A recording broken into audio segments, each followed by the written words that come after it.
Welcome back for another General's Division game, and today we're going to be playing Matzestinkt2, who's another top player.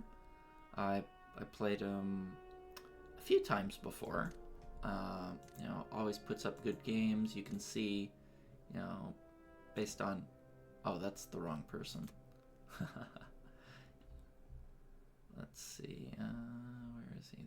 There he is. Yeah, you can see based on like his past results, he's 19-0, top 10 Axis. Been pretty high rated Allied player too, but I don't think he ladders that much. Mostly plays the custom games. So let's get into the game. And I load into the game and I looked at it and I just felt nothing but compassion for him.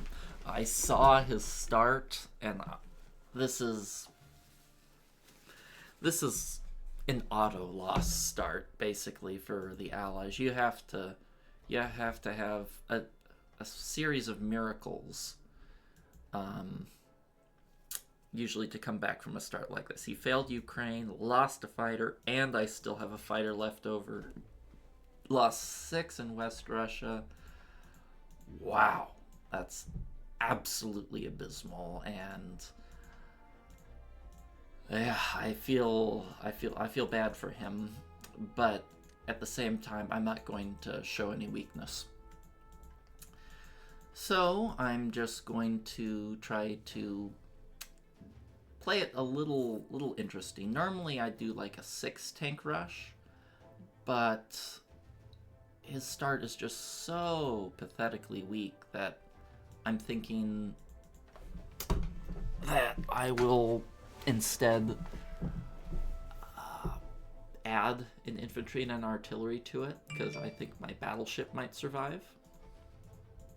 And both of these targets are really juicy, and I wasn't quite sure which one I wanted to go for. If I go for here and capture it, my battleship will get to live most likely, whereas if I go for here and capture it, it's a little bit higher IPC gain, a little more high probability battle, and I can rush into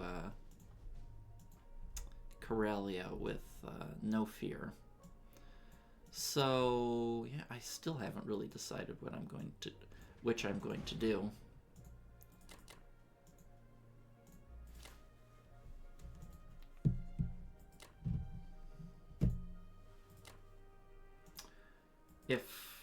I tend to like the Caucasus because it gives a little bit more income. Yeah, but I think I'm going to be conservative, because sometimes I say, how do you lose these sort of games where you're super far ahead? And you lose them by being greedy. And I think I'm going to take this fight, which is let me see what the calculator says. It's 83% conquer plus 7.6 IPCs. Well, let me see what plus 7.6 IPCs. It's pretty darn reliable, and it helps me with Corellia. I guess I can take out this destroyer too, which is worth something. I'm somewhat tempted to just rip the units up from Africa and land them in Ukraine, but I think we're far enough ahead to where I don't need to do that, and I'm going to suspect that he's going to go for a C-Zone 37, because he's that far behind. He has to take big risks like that, and by doing this, my battleship will probably survive anyway. So the advantage of going for Caucasus is further reduced in my mind. And of course, we're just going to go for C-Zone 7 with 6, not doing any sub-splits shenanigans here. Okay, and let's hope the anti-aircraft gods are kind to us.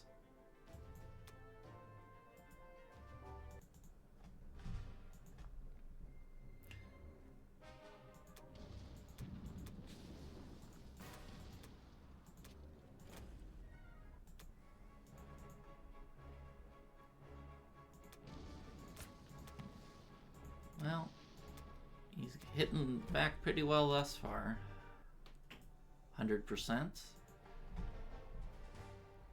These AA guns are one of the biggest variables in these games. If they hit well, you're screwed. If they whiff, then all is jolly.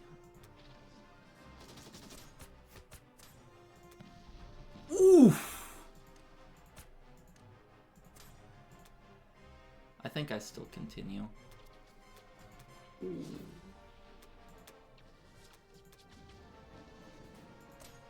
Well, that was pretty horrible. That was pretty horrible. Wow. Wow.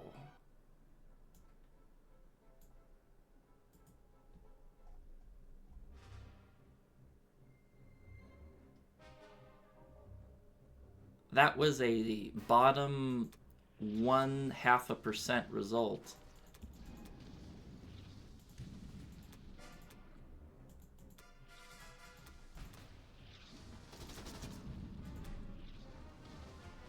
That was a bottom 0.5% result. Holy Toledo.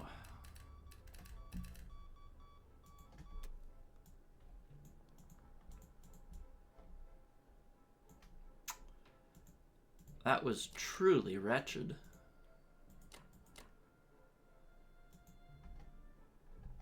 Huh.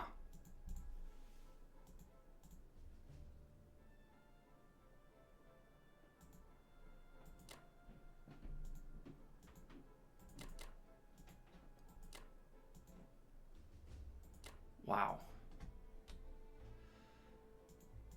Now I think that, wow. That was really, really bad.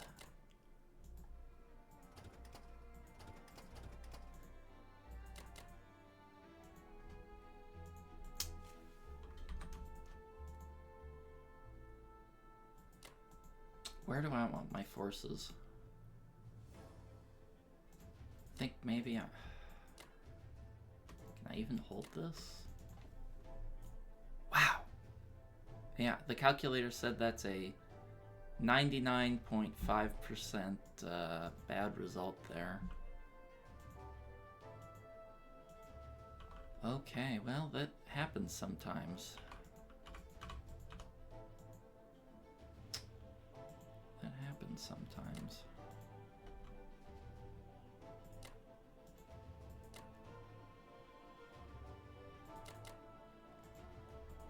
Oof.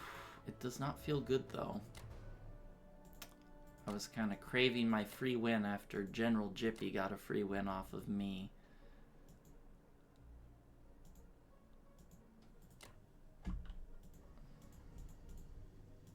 What are his odds here?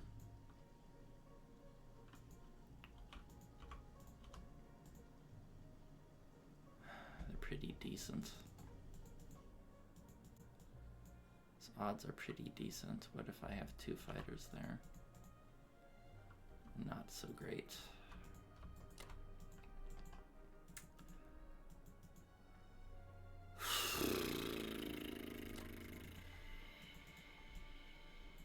Okay, let's change our defense profile to group submerge.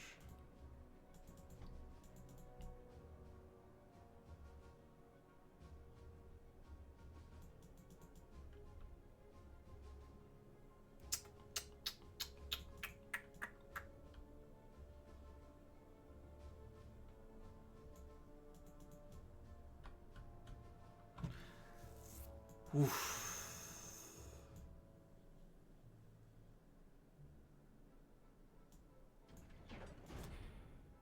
Well, changes up a lot.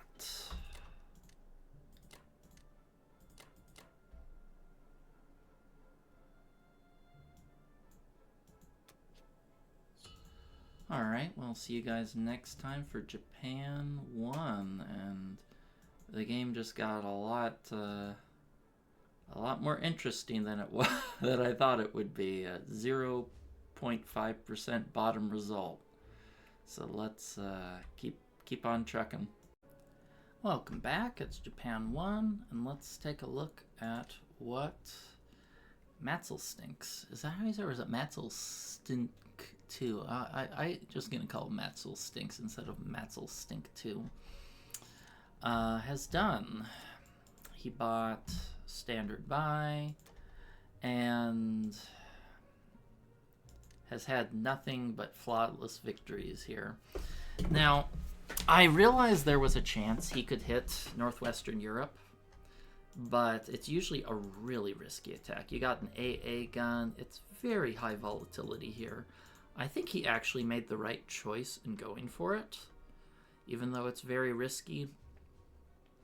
And even skipped the transport here, which he'll probably kill with Russia. I'll have some extra mobility with this. He may go after it with his bomber, but we'll see. It put us into a bad position. Like, before this, I'm not sure if I was ahead or behind after that horrible West Russia. And after him taking out Northwest and only having 2 planes left, I think I'm going to be joining the I'm behind camp. Funny as that sounds. So what I'm going to be doing is I'm going to be taking some more risks than I might otherwise be taking, because I feel I need to in order to get into the game in a more balanced position. And he's surviving with this fleet too, which is not fantastic. So let's get rolling.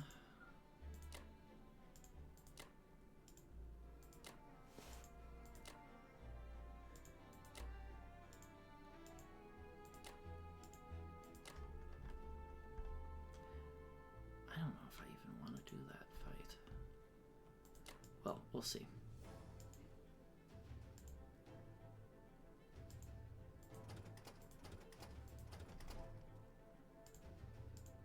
So I'm going to be going after this Manchuria fight. It's technically an IPC positive fight. Asterisk, asterisk. But it's a very high volatility fight. Like, I think the average result is I clear it and I lose 2 land units and 1 fighter, which would be a pretty good result in my opinion. But, you know, it's just a high volatility fight. There's a lot of room for things to go wrong, and if it goes wrong, it's really bad. So I'm also a little tempted to add maybe that extra battleship there, because I'll be able to defend this here with just an aircraft carrier and a destroyer, assuming I kill his fighter. If I don't, I'm in a world of trouble. Sometimes it's just not worth calculating the downsides. I'm thinking.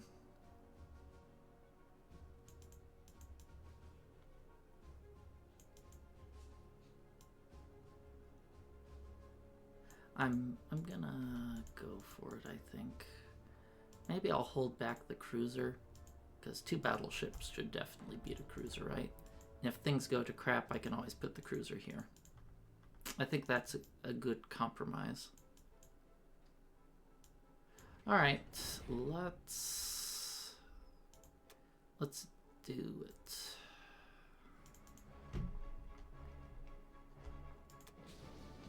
Yeah, the aircraft carrier hits when you need it the least.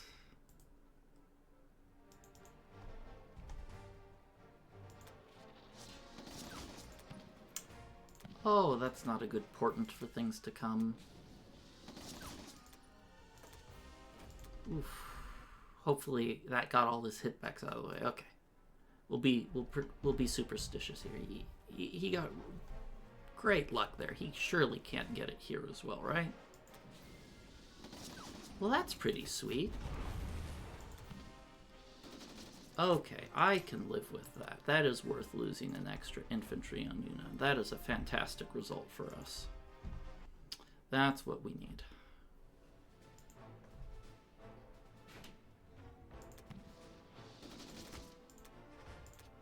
Oh, it's so sweet when you take that Burma fight. When it fails, it stings. It stings. Because they also get French Indochina. Oh, okay, maybe I shouldn't be patting myself on the back just yet. Oof. Okay. That definitely takes some of the high off of that good Szechuan fight.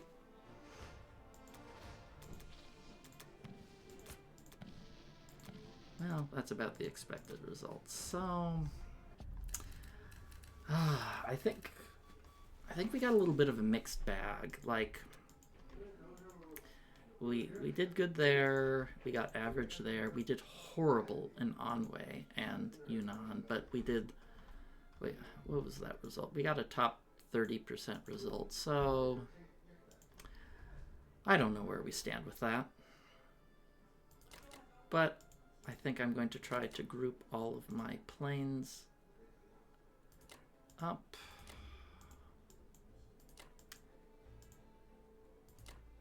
Maybe I'll leave the all these guys here because since we eliminated those planes, I believe we are safe here, right? No planes can hit it. Russia, 1, 2, 3, 4. Nope. Can't hit there. I think we're pretty safe now. The risky thing with putting all your planes here is it makes it difficult to challenge Yakut. Makes it difficult to challenge it. Because if he just sits there, I can't really attack. I don't know, 2 infantry and a bomber against 3 infantry. I think that's, yeah, I don't know, it's like a 30% to conquer, so maybe I can leave 1 plane back. Maybe 1 plane back would suffice in case we want, say, a West Russia stack. Well, let's hypothesize here. Let's see, he has 27 IPCs, right? So he can buy 6 infantry, and 2 artillery. That means he'll have 4 artillery total. No. Yeah, 5 artillery total. 2 tanks. And 6, 7, 8, 9, 13, 14 infantry total and 1 fighter. And I'll just assume he leaves this blank or 1 infantry and it's a wash, and we'd have 9, 10. 10 infantry, 6 tanks, 5 fighters. That's pretty IPC negative. Okay. I think our math checks out that it's okay to leave a fighter behind to threaten him to pull back from Yakut, because I'd like to take that income quickly. The downside is since we lost 2 infantry there, 3 there, India timing's pretty non-existent, but we'll see how things play out.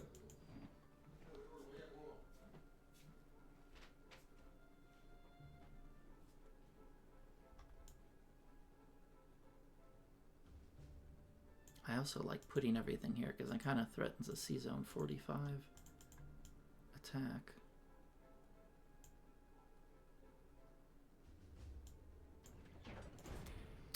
Okay, we'll put our very naked, very safe transports there. And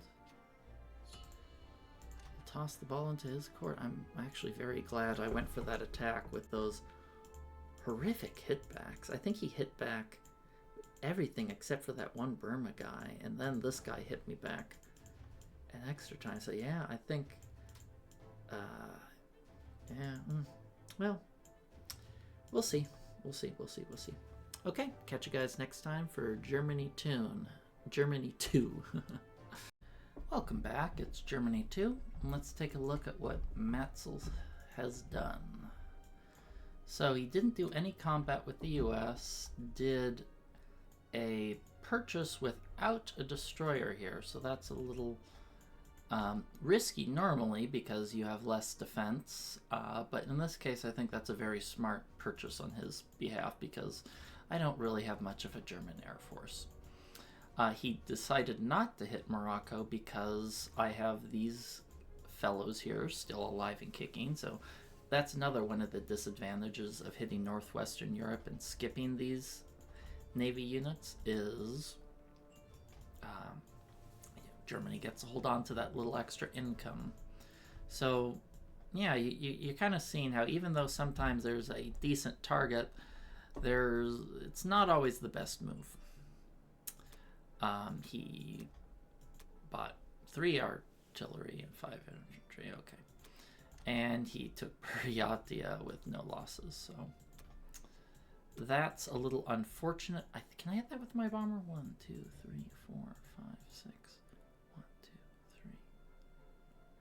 I'm definitely hitting that with my bomber. Killing that last Russian fighter is worth it. Way worth it for me. So that's a juicy chunk of meat. I'm going to even leave a reminder marker for me to hit that. Okay, and I was kind of wiffle-waffling on whether I should hit Transjordan or not. It is an IPC positive fight. And let's face it, Japan doesn't have a lot going on right now. So, yeah. But at the same time, Germany doesn't have a lot going on. This is such a slugfest of a game, huh? So, I don't know. I think I'll go for it. It's slightly IPC positive, and I want to use my battleship. And I'm going to get a bomber and a bunch of land units because I like bombers. I don't think I'm going to go for that cruiser. I think I'm going to tuck away these units here for as long as possible.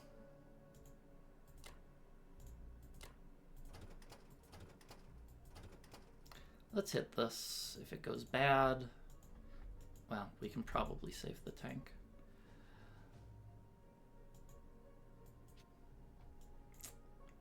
I plan to stack this.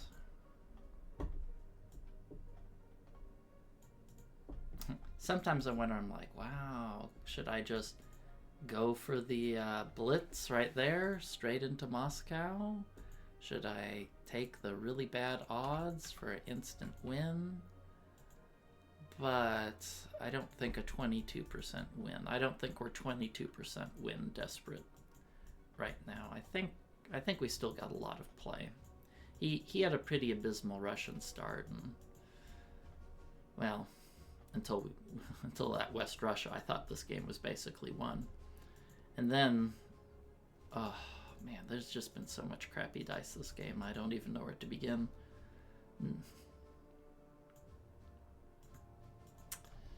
Do I want to do anything with this bloke? Sometimes I'm like, oh, I should take Iceland, but I usually don't think it's worth it. Every German infantry is so precious right now, and I really don't want to lose them. Do I want to suicide this submarine into the cruiser? It's another temptation. Because if I keep it back, maybe that's the way I'll get the most utility out of the cruiser sub, or do I hold it back and try to threaten these Navy drop points?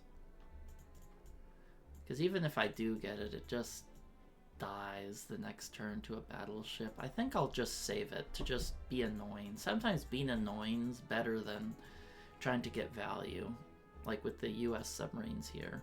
Though I can technically trap it with a battleship and a destroyer here, which I probably will do. I'll put a defend target here.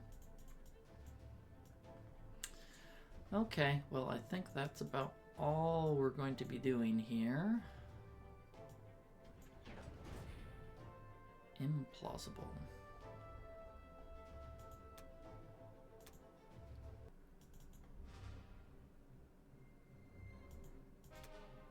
Oh.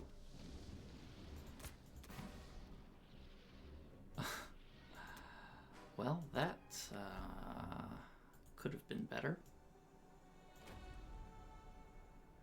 Man, I feel like I just tempted the dice gods when I said, oh, I can't lose this game. I can't lose this game. With a great start like this, what could go wrong? Jeez. Man.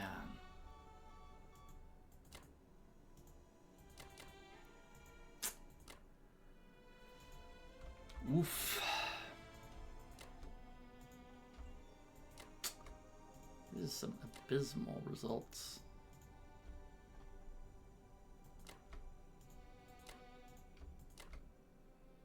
I don't know, maybe I'll move this up here.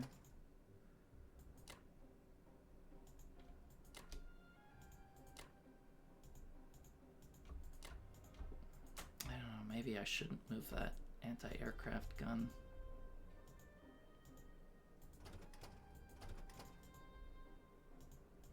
I think he was right not to kill that transport. It's not really doing that much. Okay, let's move these boys back here.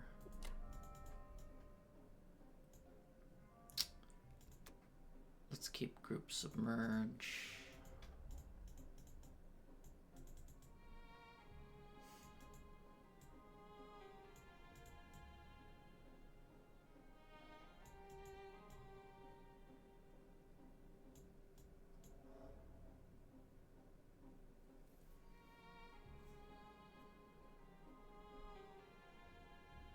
Make sure I can actually defend Berlin. Funny enough, I'm going to put 2 there, 2 there. That's going to leave me with 6 and a bomber. That's actually pretty tight. Anti-aircraft gun, 6 infantry and a bomber versus infantry, artillery, tank, 1 fighter and a bomber. What are his conquer chances? Land units die last. Oh, he has a cruiser too. It's a 24% capture. That's a little closer than I would like.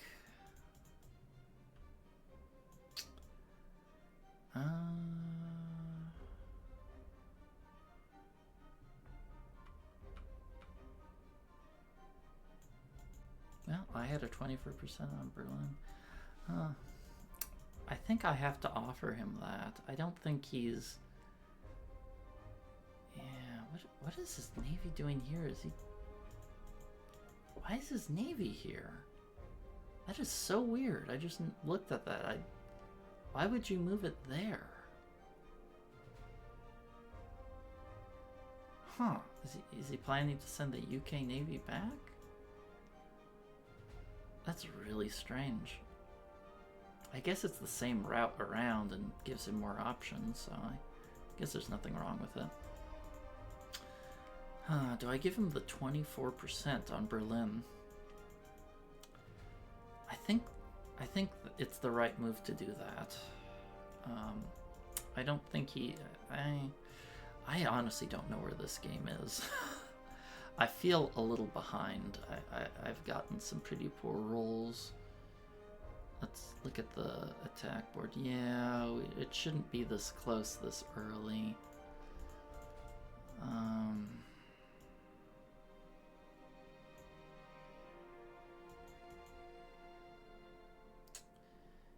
You know, maybe I don't need that anti-aircraft gun there just yet. Maybe I can move it back later. Doesn't really change the odds much, does it? Well, I guess it sends it to a 13.8%.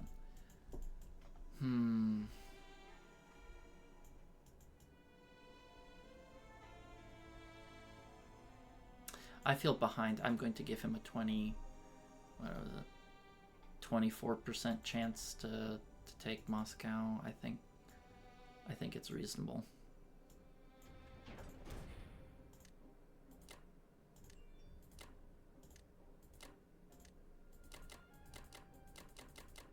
I could also limit the amount of infantry here, but I'm not going to do that. And if he hits this with the UK, I'm definitely going to go for India.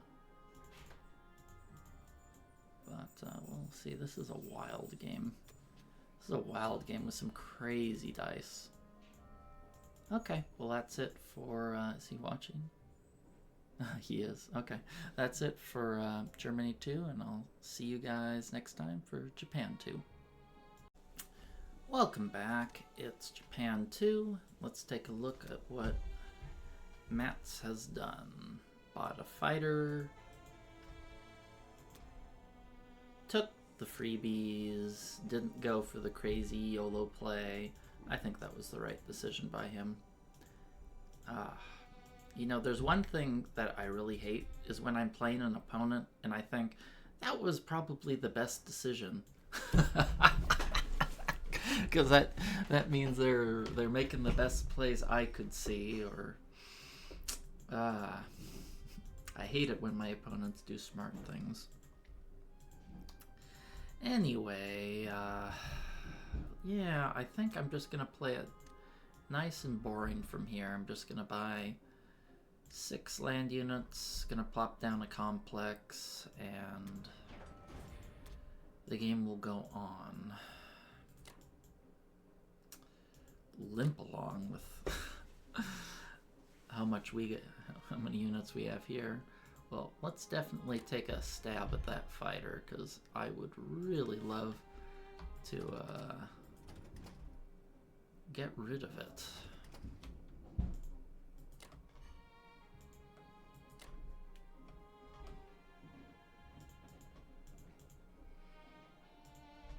Oh, can I? Oh, that's kind of tempting. I'm like, oh, I want to go for that. That sub is in range. Do I go for the UK sub or the US sub? What can he hit back? If I go all out on this guy, what can he do in return? He can hit me back with a couple. Let's see. Well, let's calculate that out real quick. I'm just going to assume he's not going to hit me. You get me with a fighter, destroyer, aircraft carrier versus an aircraft carrier, cruiser, destroyer, and a sub. Pretty poor battle for him.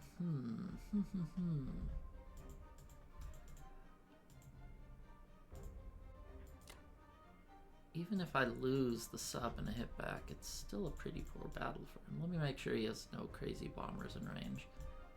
I'll take that. And let's see, if I move this, take this guy, pick these units up, and drop them off here, can he hit me with that bomber? So let's see, it goes 1, 2, 3, 4. He'd have to go 5, 6 here. That's the only place he could land, and that would basically mean he's giving that up, because the Russians would have to move in here with 2 tanks with the Germans on their doorstep, And I'd have a bunch of fighters. Yeah, I don't think he's going to be trading a bomber for transport, so I think we'll take that. And this makes our odds a little bit better here with the second battleship bombard.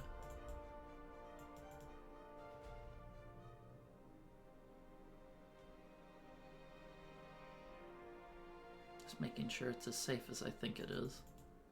See, this guy can go 1, 2, 3. No, he can't reach.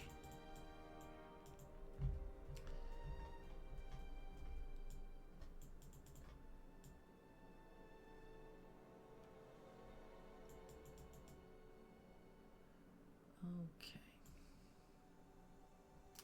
I think this is as good as it gets. Implausible. I think it's quite plausible. How about you guys? It's a fitty. But I value Russian IPC value far more than I value Japan. Especially when I'm tank rushing him. Nice. Not so nice, but it's kind of the expected result.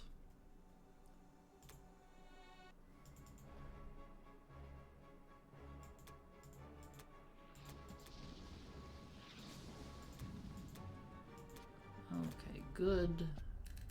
Scooped up a cute little sub.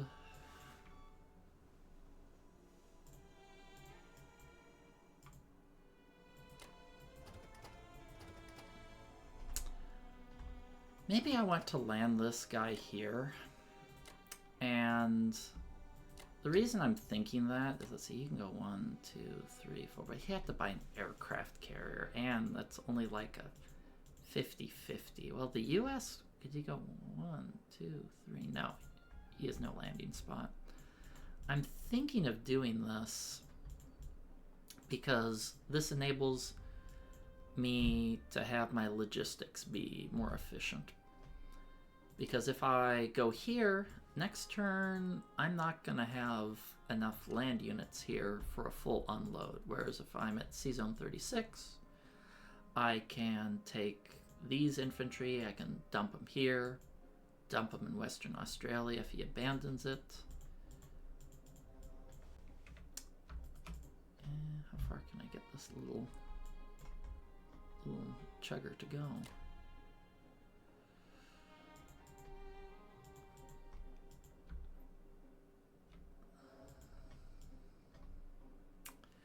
Other question is, should I include a fighter here to encourage him to retreat from Western Australia? I don't think he would, though. 2 infantry and a fighter against that and a bombard. Is that even IPC positive?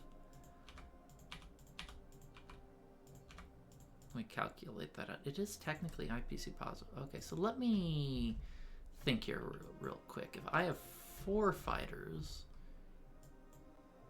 it's still IPC positive, or IPC negative. It's a 21% to conquer.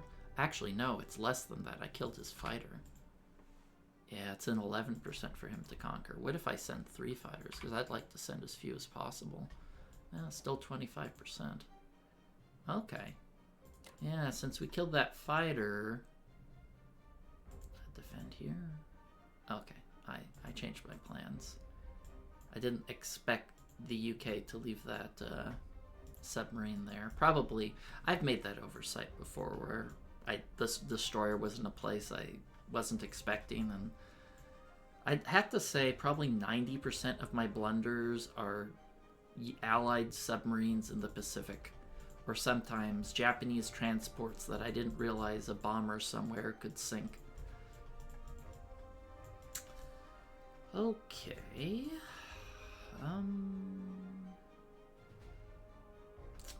Should be good. I'm just gonna double check my math here. I'm actually really happy. Even though it's an IPC negative fight, Russia without planes just trades so ineffectively, and they don't really have the money to buy them. And a Russia who doesn't trade is a Russia I am quite fond of. Okay.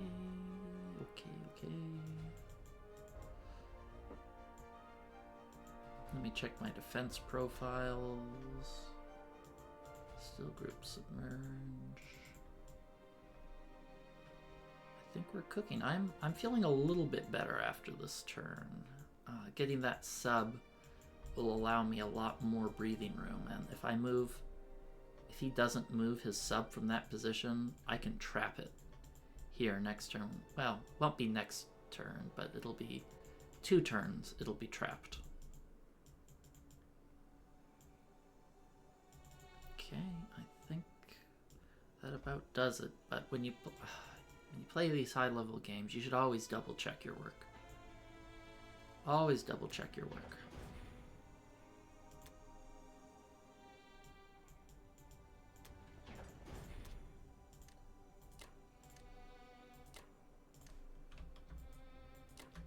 Always double-check it. Okay. All right. Well, it's a pretty close game. I'm not really. I don't know about this game. I don't know if I'm ahead or behind. You might think I'm really ahead with Germany being here, but I don't have that many planes. And UK's already has 2 transports here, and the US is skimping on Navy defense because, well, there's not a lot I can hit him back with. But I have a foothold in Africa. I can probably hold Caucasus next turn. We just have to see. I might even be a little ahead. I feel good after getting rid of that sub, so I can, scoop up and move my navy around without worrying about those little blokes. Yeah, I think I'm actually feeling ahead now, but time will tell. We'll have to see what the U.S. decides to do. I hope they pump more into Africa to give me more time to stabilize, because I'm a little bit of a paper tiger right now. Okay, well that's it, and I'll see you guys next time for Germany 3. Welcome back, it's Germany 3, and let's take a look what Mats has done. Oops. So, as the US, he bought a lot of infantry, artillery, 1 transport, got a perfect 6 damage bombing rate on, took Morocco, and that's about it. So, and as Russia, he just bought infantry and nothing else. So, when I get into situations like these, I see Germany is just too weak to get a kill. It's just not going to happen. And so what I try to think about is, how can I get the most advantage? And what I try to do in these sort of spots is I hold Caucasus as long as I can, because that really hurts Russia. That's like an extra artillery for me and 1 less for them every turn. They get really poor really fast. And then I usually try to take India, because they can't get any Russian reinforcement. So I try to trade Persia with Germany, because that's 1 extra unit that's not defending. I start to build up a Burma stack if possible. Though Japan is so weak, that might be a tall order, but in any case, you can't go wrong with holding Corellia and Caucasus. And as long as they can't scrounge up a France stack, you're usually in decent shape. So let's repair some of the IPC damage. I'm just going to buy some land units, and we'll go from there. I'm a big proponent of German income is worth more than Japanese income, so I'm going to blitz here instead of letting the Japanese take that with their tank. I'm going to blitz here, and I'm going to land more units in Egypt, and hopefully I can take Transjordan. I'm also probably going to put 1 infantry here at the end of the turn, but that's for future me, because I would ideally like to run this transport out of the Mediterranean and let it survive. So, let's get to it.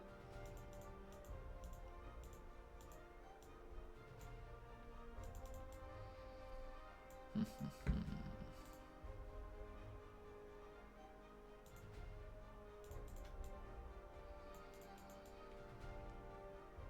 that all I'm gonna do? I think it is. Yeah, I don't really want to attack this and give the USA a good chance to trade.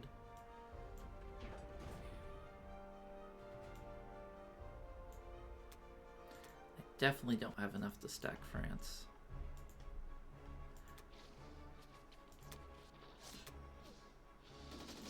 So at this point in the game, it's stall and let the income advantage tick in your favor, because usually it's the allies who have the income advantage, but if you get early Caucasus, it's actually the Axis who comes out ahead pretty quickly.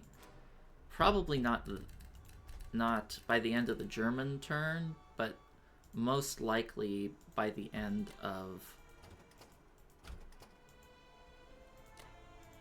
the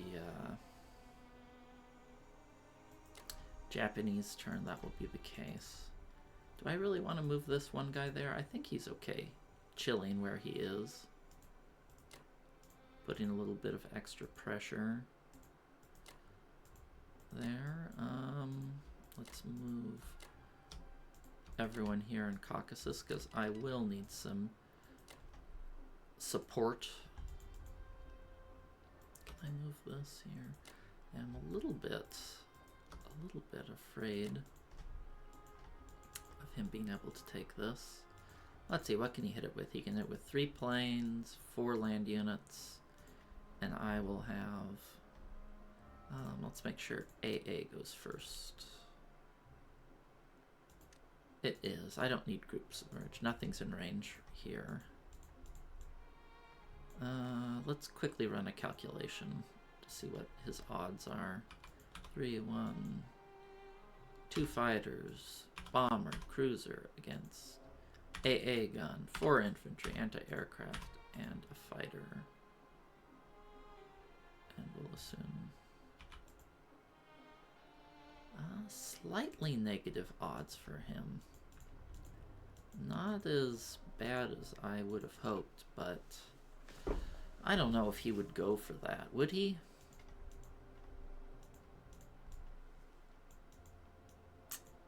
Maybe he would.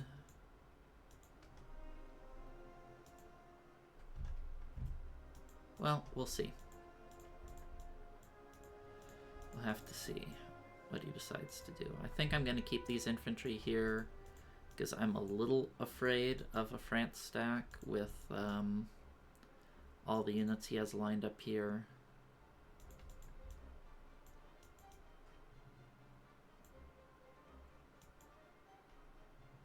Might even add artillery there to further threaten Algeria, because I don't think I'll be able to contest Anglo-Egypt. I don't really plan to contest Anglo-Egypt.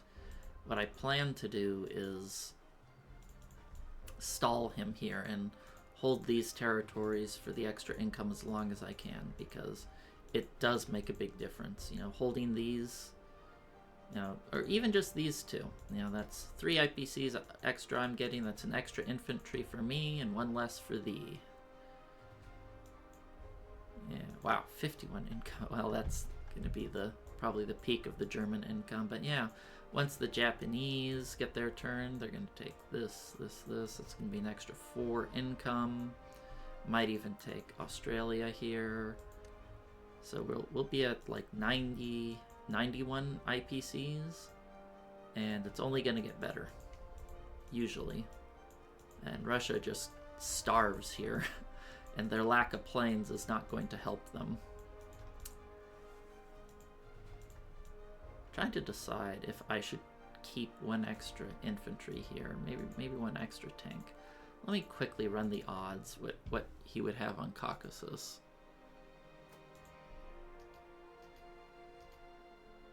If I had 9 tanks, 12 infantry. should still be very negative for him. I think I'm going to keep an extra infantry here because this is like it's technically a negative fight for the UK, but it's pretty close if you were to all in on it, and I really don't want to give him coin flips like that. I just want to stall. I don't want any risky gameplay. Let's just keep the status quo, get rich, and not give him a chance to come back in the game.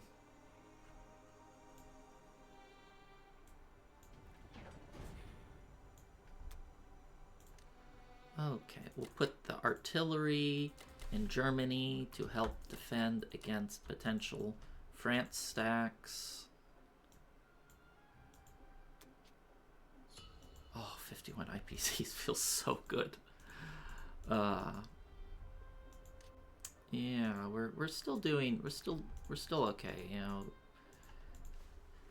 We're kind of frail. We don't have a lot of units, but our income is good, and hopefully the fragility will be washed away with wealth over time. Okay, see you guys next time for Japan 3. Welcome back. Let's take a look at what Matzestinkt has done. Bought a tank bod. Looks like he's doing a 1-2 Caucasus build, where he plans to hit or at least pressure Caucasus. Hit France, lost 1 normal. What did he hit Northwestern with? Wow, he got some good rolls. Hit Transjordan, no losses. Burma, no losses. Wow. Well, he's rolling pretty well, that's for sure. Okay, well, let's buy 8 infantry and a bomber and get this show on the road.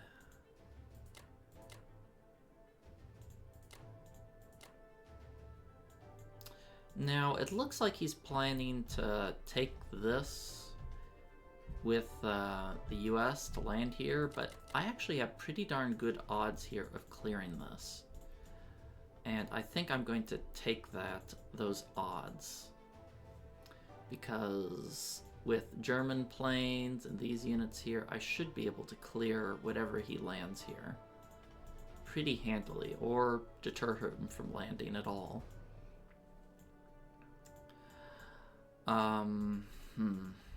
I was thinking, what's the right move here?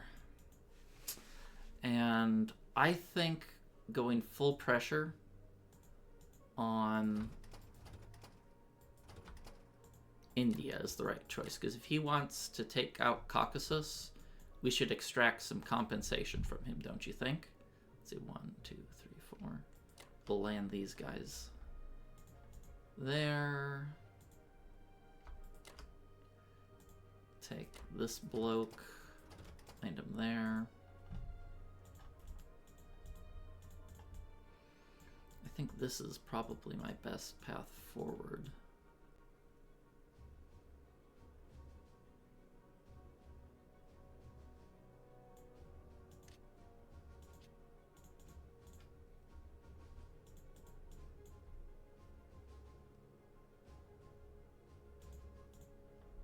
These guys can go 1, 2, 3, 4. Okay. Should be safe. Implausible.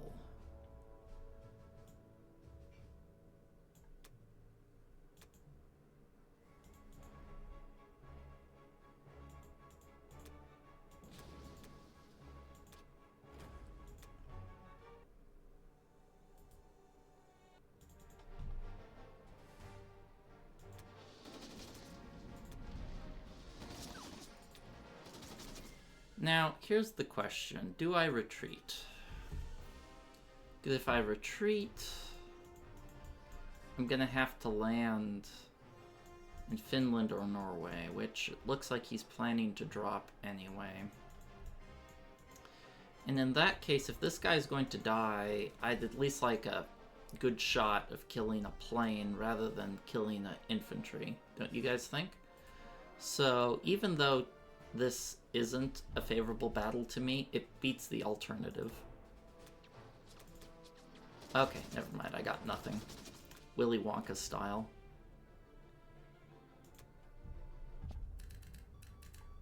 You get nothing.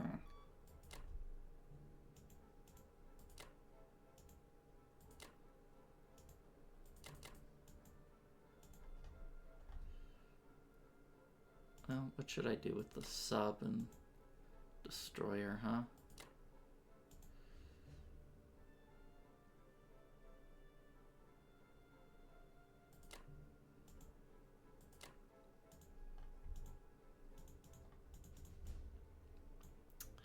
If I move him there, I can start chasing away this rascal. But if I do that, it's going to make it hard for my... It will make it difficult for my units to return. So maybe I'm better off putting them here. Because I think it's more important for these transports to be able to drop off next turn safely than it is to try and trap the submarine. Question is, do I land this guy here? Or do I move him up for a potential counter-take? So let's run the math. I actually don't think I even need to run the math. If he lands, goes back here, he'll have 11. I'll just say he'll build an AA gun. He'll have 12 infantry, 2 artillery, 2 tanks, 3 fighters, 2 AA guns, and he'll probably destroy or block me, and I would have 9 infantry, 2 artillery, and I don't have that many planes. 1 bomber, 3 planes. My odds are abysmal. Okay, I'm just gonna move him up.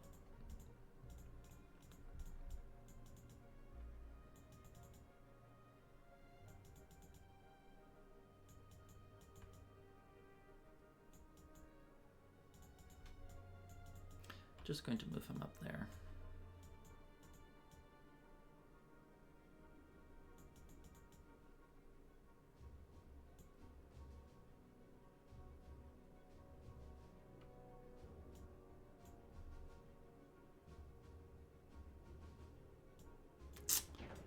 Really sucks though, losing that fighter. I was supposed to clear him, but I got a poor result. But even with that poor result, I believe that should still be able to dead zone C zone 3. So if he wants to take it, he's going to lose his fighter, or he's going to have garbage odds. Sorry, lose his transport or have garbage odds.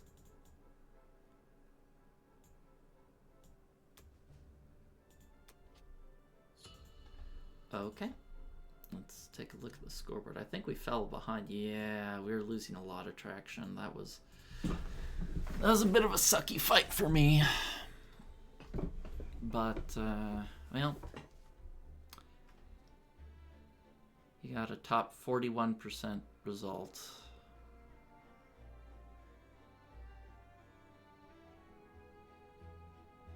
Actually, no, it was a top 81%. Okay, well, whatever. See you guys next time for Germany 4. Welcome back. It's Germany 4, and let's take a look at what Mats has done.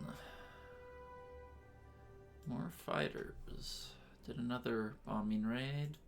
Oh, it sucks when they get those bombing raids. Infantry. Hit Novo. Okay, so he hit Novo, which is pretty safe from counterattacks. But the good side of what he did there is now I can strafe Persia if it pleases me. And it does please me. So let's go ahead and do that.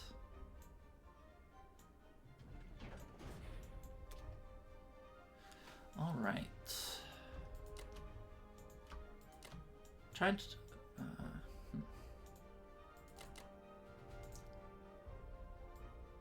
think I'd rather hit that with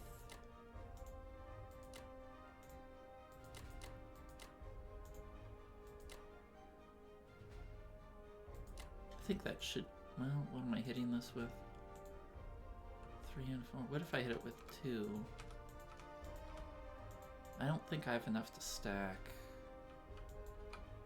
3 and 4 makes it a 92% capture.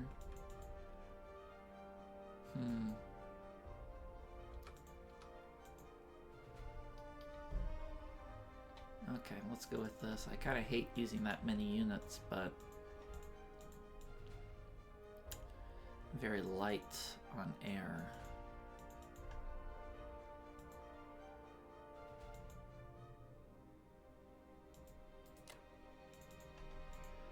Okay, I think this is good. I could also hit here, but I don't feel too strongly about that. I think I'd rather just stack here. Let's see, what can you hit me with? You hit me with 5, 6, 7. 7 versus 6. Is that a fight I want to let him take? He may not even take that with the Japan pressure. Yeah, it's like a 55% to conquer. If I move here, I can delay it for a turn, but I also give UK that income now.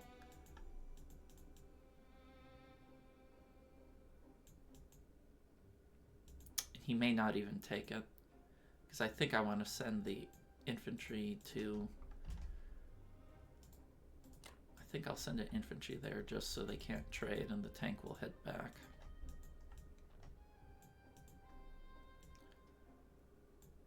Okay, I think this is looking good.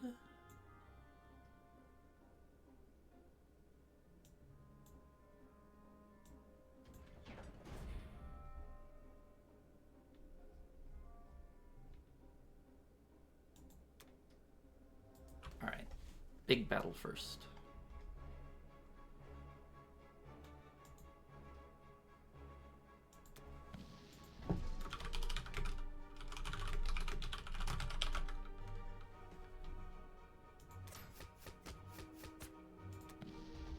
Oh, I averaged. Oh, I estimated him to get 5 hits. Ooh, he got 8. Oh.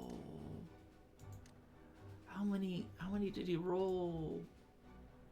Oh, he had 11. He had 7 out of 11. Oh, that was brutal.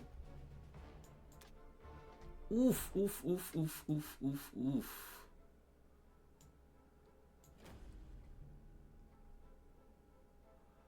Ooh, ooh, ooh, ooh.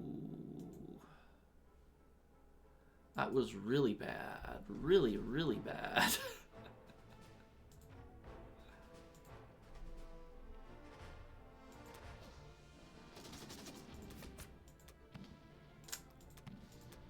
Ooh, that may cause some big problems. That those extra infantry.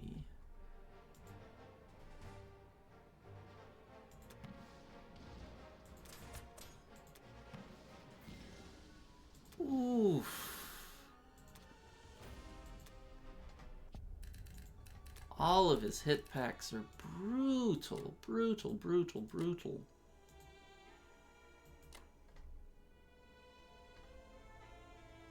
Ah. Very glad I saved that battleship there to drop off. Wow, this was a horrible round. Horrible, horrible round. That's gonna cause problem. That's gonna cause problems.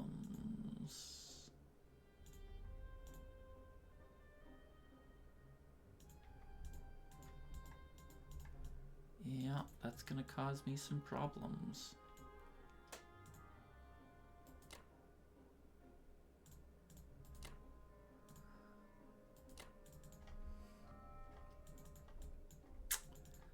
Okay, are we still safe here? He can hit with... Let's calculate this one. He can hit me with...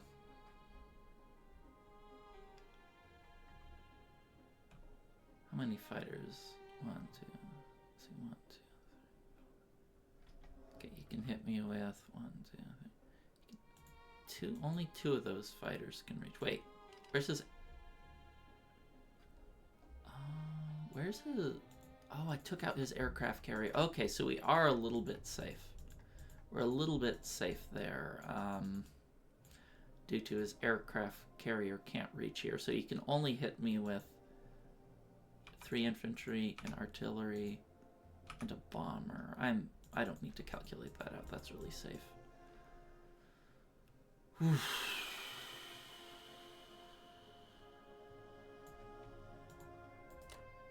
I'll send a unit there.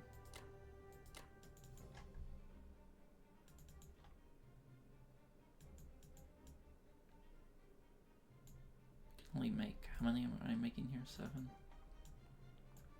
Some extra units here to discourage a med shuck. Yeah, he only has 1 transport in range. That should be enough.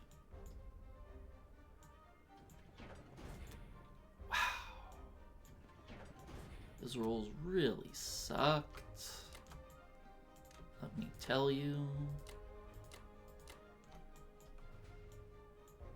That was a terrible round. Terrible round. Wow. Lost 2 there, 1 there, 7 there. Yeesh. Well, it happens. It happens. Okay, we'll see you guys next time for Japan 4. Welcome back. Let's take a look at what Mats did. Full land buy for his 4 transports. Hit France, got a pretty good result. Perfection in Northwest Europe. Failed Kazakh. Yeah, I mean, we're still in a good spot, but much, much less good after that high hit back German turn. The dice, while not extremely unfavorable, have been a little bit bad these last 2 turns, which has been making me a little bit nervous about a potential France stack. So what I'm going to do is, I think I'm going to make an attempt on India. I ran the numbers and I have like a 50%. Oh, sorry. Let me go to that. Where did I put that calculator? There it is. I have like a 67% chance to conquer. And that's assuming I use 2 transports with the cruiser to bombard. So it will upset my logistics, but it is technically an IPC positive battle. And if it goes really bad, I can always pull back. But I think it's important to take this at this point. I mean, I've kind of committed these guys. I can hit Anglo-Egypt, which will do me some good as well, but it still suffers from the same, logistical weakness. So I'm going to buy 7 infantry, which is a little bit less infantry than a little bit more than I need, because I'm only going to transport 4 from here, and then I'm going to place 5 there, so it's a little bit more than I need. I might consider doing an artillery, but I don't think I do. I just hate buying artillery as Japan. I'd rather buy planes, which is what I'm going to purchase. So let's do it. I could also hit this, but there's an AA gun there. Not terribly attractive to me. So, hit there.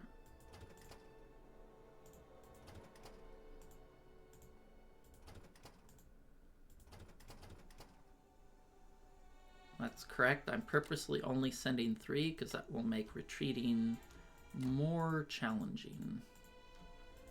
And depending on how it goes, I may even give him a IPC positive exchange on Caucasus, but I think that's a risk I need to take. Or at least it makes sense to me. What does the calculator think? Implausible. Implausible. Oh. Oh. I made a mistake with my calculations. I made a whoopsie. And that whoopsie was I didn't count the US planes. Okay. That's a big mistake. That is a big mistake. Huh. That creates a lot of problems for me. A lot more problems than you might think. Okay. I need to pause and reevaluate this, so. Okay, I thought about it, and since I made a little bit of a mistake there when calculating, but my purchase remains the same. So I think I'm going to hit Anglo-Egypt to hopefully draw some more units from the US down to Africa, give Germany some more breathing room, because I'm bleeding off a lot of units here, and it's getting a little bit difficult to hold.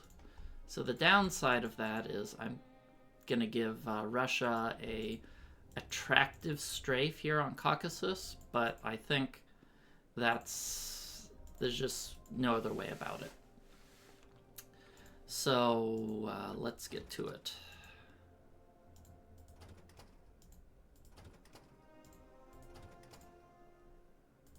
Wait, did I load up too many? Yes. Let's put those disgusting artillery to good use. I'm going to be using these 3 blokes there.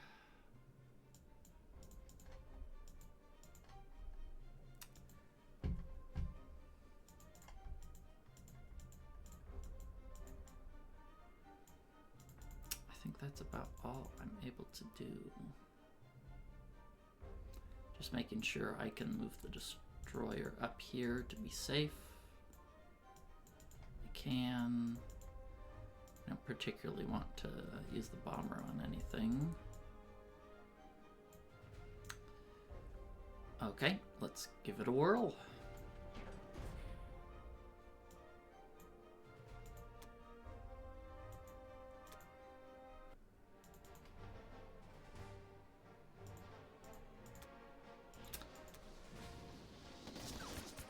Those missed bombards didn't put a smile on my face. I think I still continue here. Oh, man. My dice have been horrible lately. Ugh. Man, other than that first Russian one, we've kind of been skunking it up.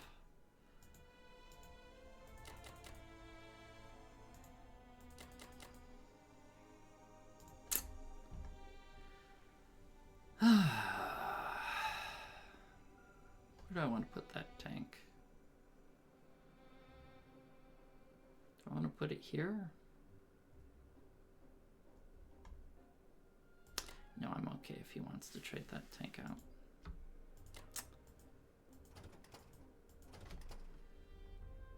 Yeesh. Well, let me see. Does this strafe look worse if I add a bomber here? It looks better, not worse. Okay. Huh. Do I really want that bomber there is the question, because I might have to abandon Corellia depending on how things turn out. Maybe a bomber here. Let's see. 1, 2, 3, 4. That's a little risky there as well. Where do I want this bomber? Well, let's finish with the other moves first.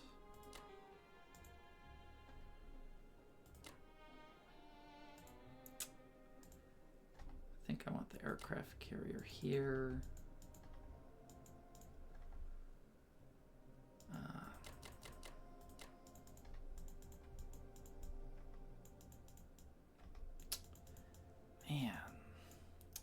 This was supposed to be a really high quality trade.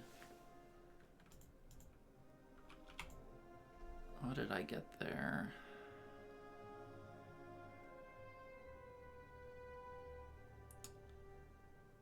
Yeah, I got a bottom 3% roll.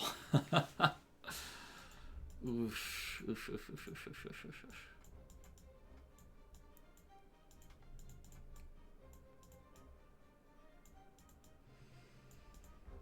I have to find a home for this guy somewhere, don't I? Maybe I'll put him there.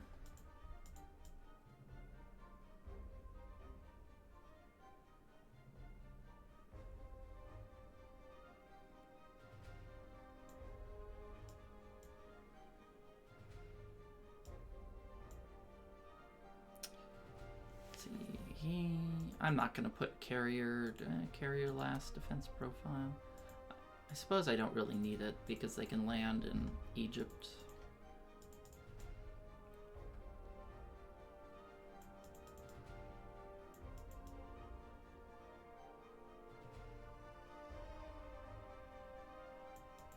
Be nice if I could run rampant down here with Germany, get them a bit more income. Germany already has pretty nice income, but they're getting beat up from all sides.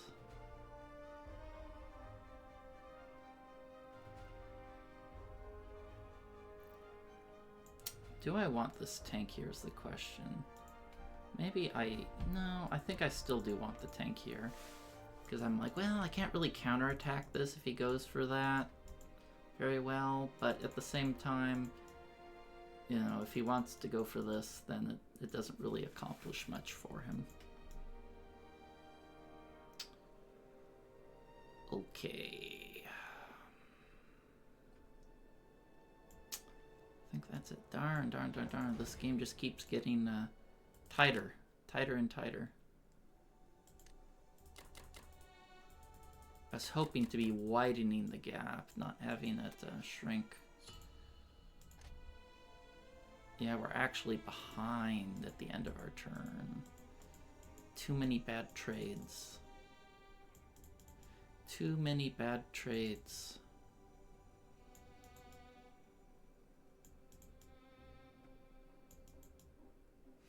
Oh well, we'll deal with it and see you guys next time for Germany 5. Welcome back, it's Germany 5. Let's take a look what Mats has done. Man, another 6 damage bombing raid? He's been doing pretty well with these bombing raids, huh? Broke as a joke is Russia, but got a perfect attack there, so yeah. Well, I think I'm just going to keep loading up on land units for as long as I can, and we'll keep going. I was thinking I could hit here, blitz here, here 1, 2, 3, 4 units. This I can hit with, and 2. I don't really want to win that territory. I just want to strafe it.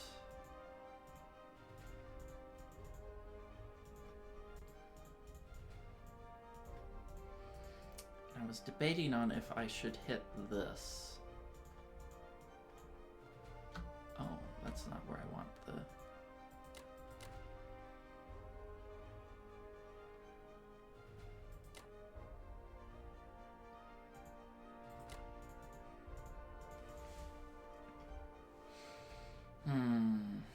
Can't really go here because he'll take it.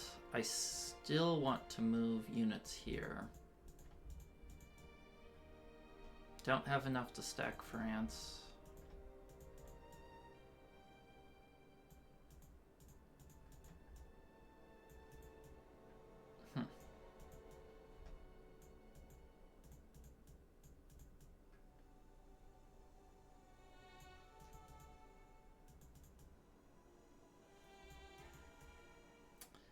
this is the best we can do. I could use the battleship to hit Libya, but then it'd be in range of his battleship, and I don't really want to allow him to trade with me. If I hit this, it would open up the Panama Canal. Assuming I capture Persia. Everything's really tight here number-wise, so I can't really do too much more. But I've just been getting some rotten dice.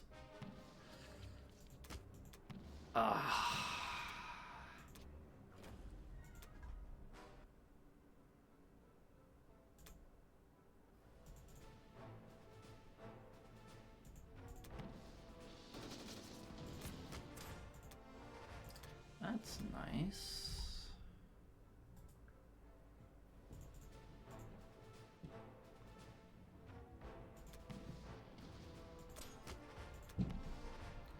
I am retreating here because I don't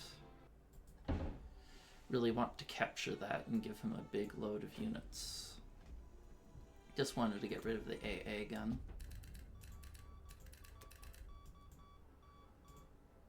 So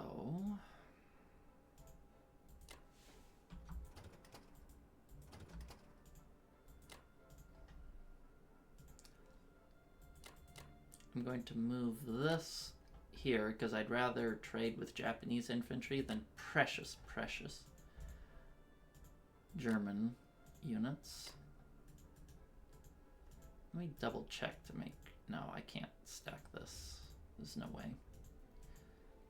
I could add an anti-aircraft gun there, but he would happily just shove all of that there. I don't think that's a real deterrent. It's nice we've been able to hold Egypt for so long. And the battleship, I've been able to shuttle more units up. This kind of sucks that I couldn't take that. Next question is anything in range to attack this? This bomber can go 1, 2, 3, 4, 5, 6. Let's see, 1, 2, 3, 4, 5. I think that transport's actually safe. Oh, got a phone call. Okay, I'm back. So, I was thinking about the battleship. I'm like, if I move it here, it's safe, but abandoning the med with just the battleship without the transport is less attractive to me. So I think I'll just keep the battleship where it is. You know, discourage him from coming into the med as long as possible, and you know, we'll see what happens. It's usually a foregone conclusion the poor bloke's gonna die, but let's move infantry there to say, hey, if you want to close out this gap, you're going to have to at least risk a tank for it. Because him hitting this with, let's see, 1, 2, 3, 4, 5, 6. Yeah, if he hits that with an infantry, a tank, and 3 planes, that's a bit of a dicey battle for him that I don't think he wants to take. So I'll leave that option open to him, and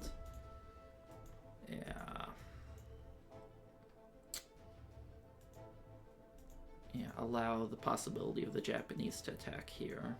Scare him off a little bit. Not much else other than I'm gonna retreat this guy, block with the Japanese, putting the fighter here, and just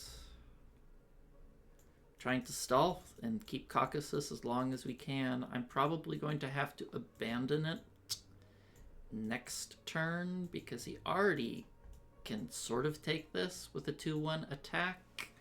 The odds aren't great for him, but he could do it hypothetically. So we'll call it there. Oh, it's really tempting to move that anti-aircraft gun there, but I just can't stop him. He can hit with the U.S. He could hit it with... yeah, I don't want to waste it.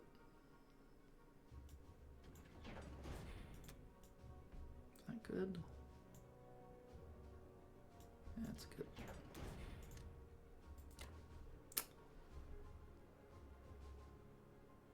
I'm going to add the extra artillery there. I really don't care much about having firepower here. If he stacks that, he stacks it. I don't really... I could have strafe attacked that, but if I did that, he would have odds with the UK to hit Corellia unless I pulled back all these tanks, which I'd like to delay as long as possible.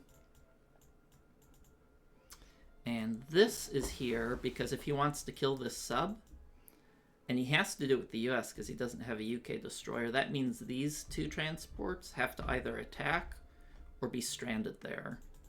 So it's kind of a way to make it a little bit more annoying to kill it. So let's end the turn. Still got some decent income for Germany at this point in the game. I really would have liked to have France stack, but you know, when you're trying to defend 3 key points, it's just a little bit difficult. So let's look at the score. I am only 1 attack power ahead, and a lot of that comes down to we've had a lot of really bad fights. Lots of hitbacks, lots of bombing raids. Normally, when you have Caucasus, you'd be way farther ahead as Germany, but, you know, bad fights have dragged us back down into the gutters. But I still think our position is solid as long as they don't break Corellia or get a France stack. I think we're in a really strong spot, or at least a strong enough spot, because Russia is just starving. You know, they're making 3 units a turn and no planes, and I just want to keep them as poor as possible to potentially take India, but that's going to be quite a few turns from now since I threw a bunch of units here, messed up my logistics, but it is what it is. Okay, see you guys next time for Japan 5. Welcome back, it's Japan 5, and let's take a look at what we missed. So he bought a full land buy. Another bombing raid successful. Ooh, not a single hit back from 4 units. Didn't hit with Burma. Man, I cannot keep these terrible hit backs. Ugh. Ugh. So, looks like he's going for a France stack. I don't, even with good hitbacks, I don't think I could stop it. I kind of suspected this was coming with how inefficiently I've been training, but not a lot I could do about it, unfortunately. So I'll buy a fighter, thinking 10 infantry, 3 there, 7 here. That should give me enough for a full load when these transports come back. And that's about all I can do. My dice have just been too inefficient this game. Other than his weak, really bad Russian 1, I've just been pooping the bed here. Alright, well, we'll keep trying.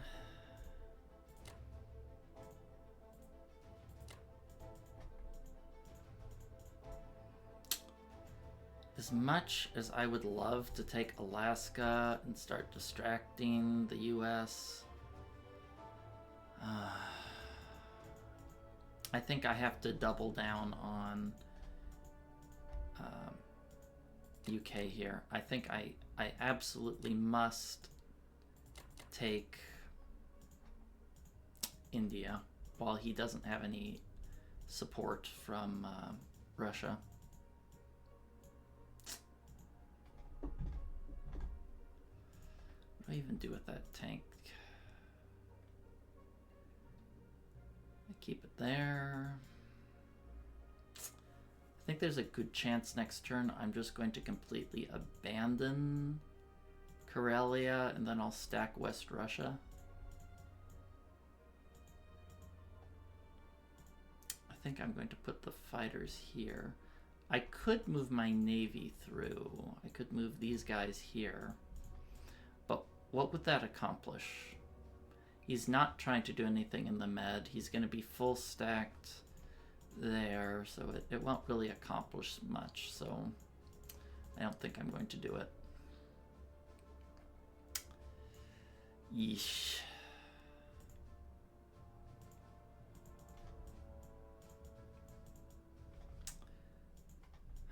Where should I put these tanks? Should I move it to Caucasus? So I'm going to abandon it next turn.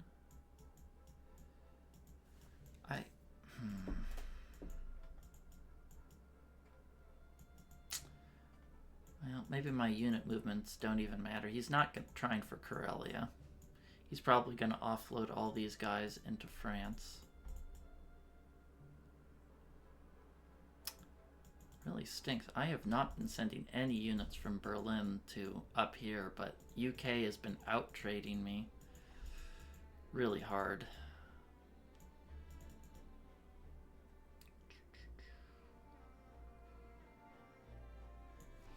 Let me quickly run the numbers, what Russia has on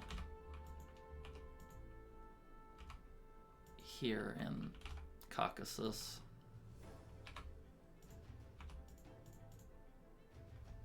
They have 50-50 odds.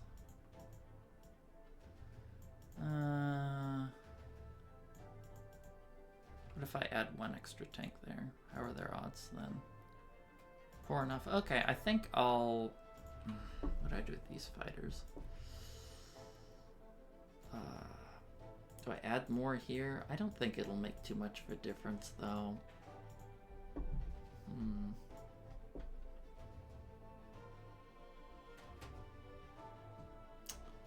Tough choice.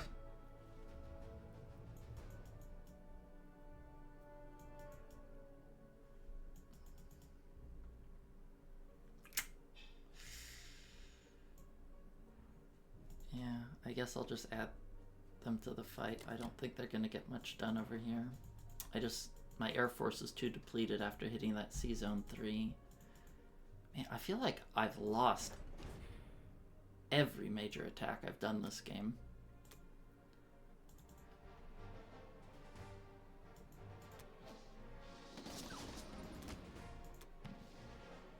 Yeesh. Another hit back. Okay.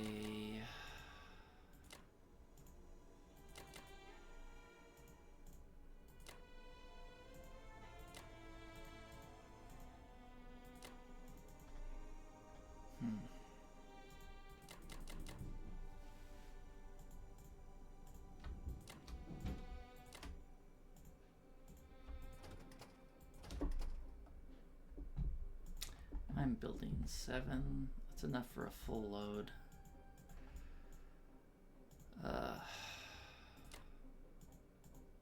Can at least zone the sub.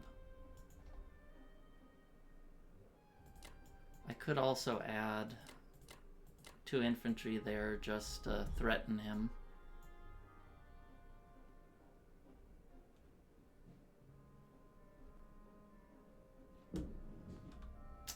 Where do I want to put this bomber?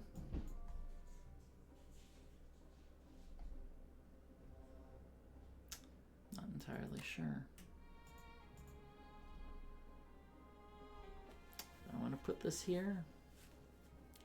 I don't plan to defend Corellia next turn. I'm probably just going to full offload everything back here.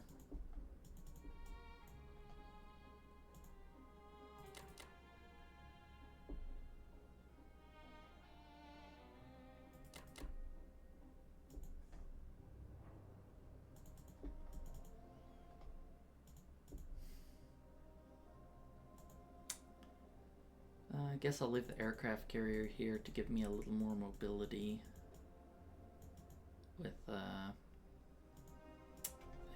Where do I want this tank? Guess I'll keep it there. Feels so weird. I feel like I've been making all the right moves. I mean, with a couple, you know, minor inefficiencies like that India thing there, but all my fights have just been exploding in my face.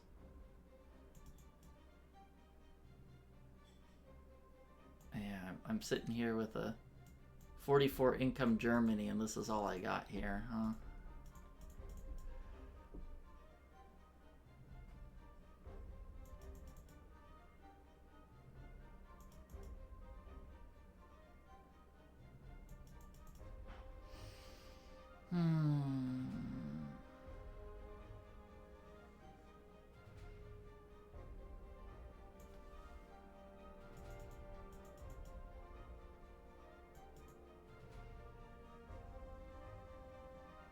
Could even move this here to get him to move even farther back.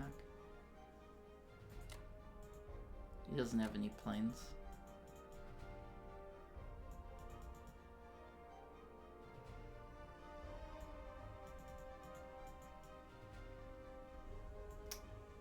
Make sure there's no bombers in range here.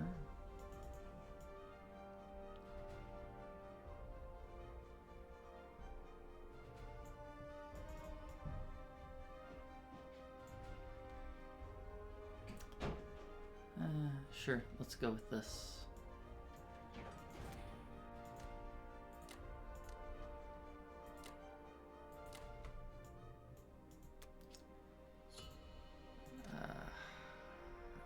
Even IPC negative now.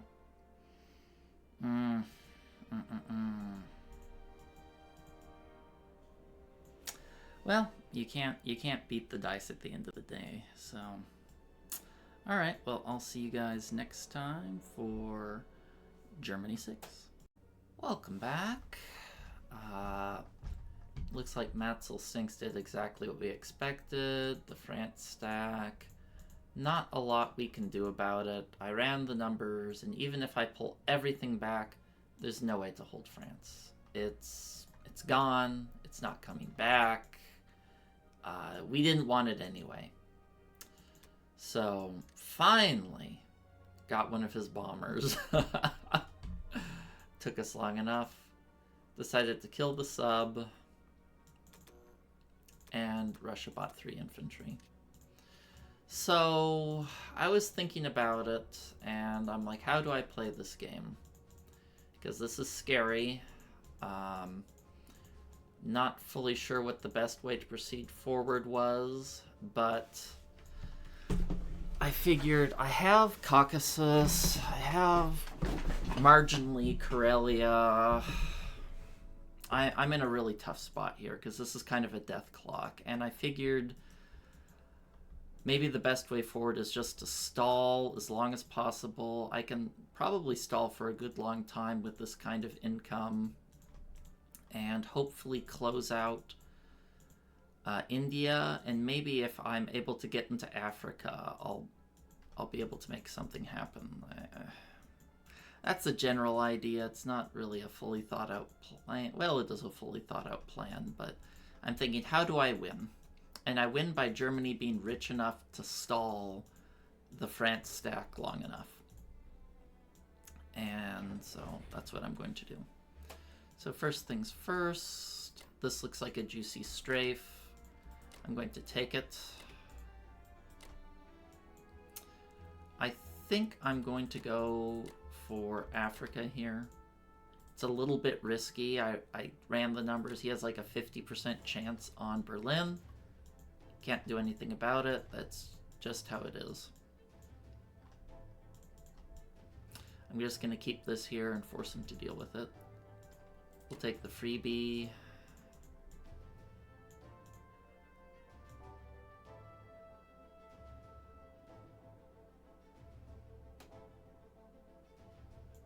And that's about all she wrote. Just going to make sure.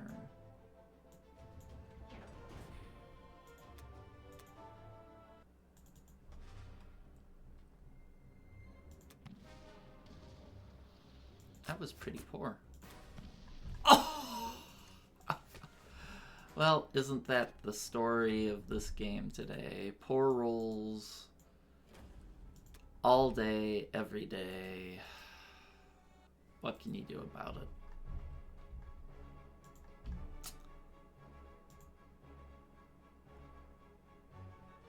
Oh, that was such an abysmal strafe.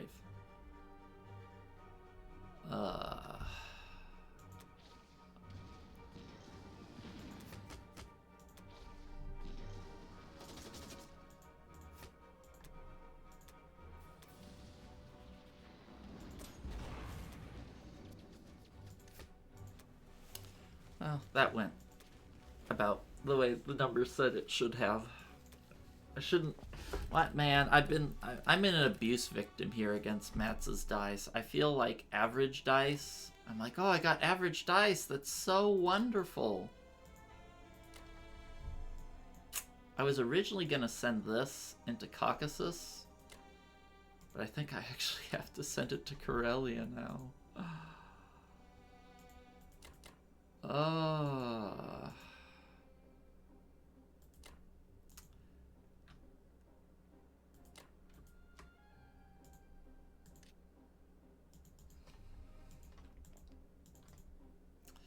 Let me see, what did my numbers say I needed to survive? Man, just keep getting beat up. Make sure I'm on anti-aircraft second, good.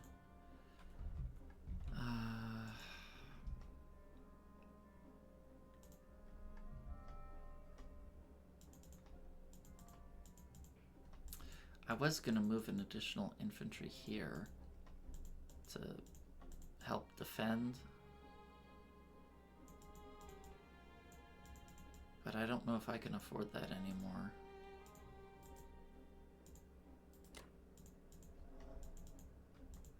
I don't know if I can afford that. Ish.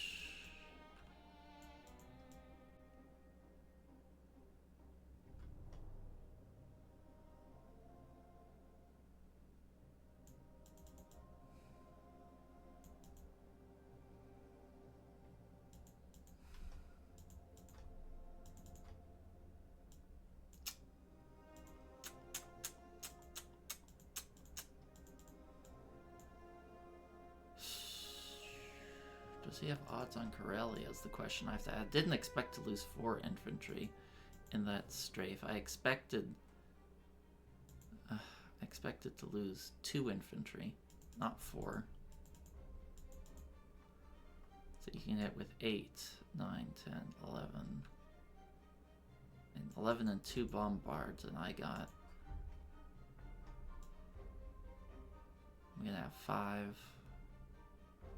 Infantry 6.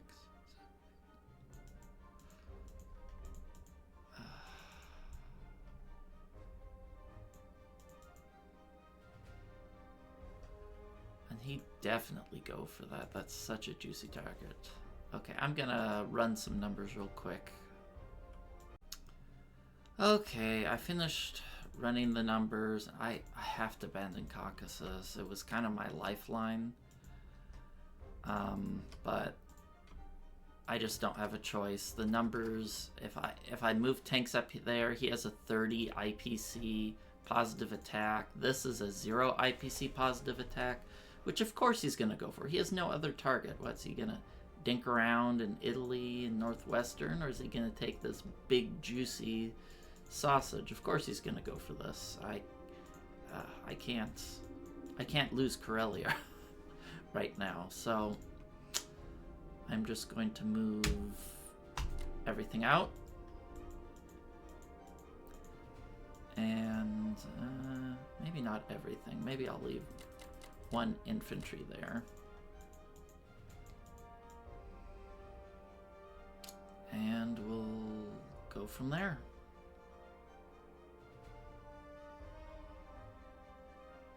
I guess I'll get rid of this.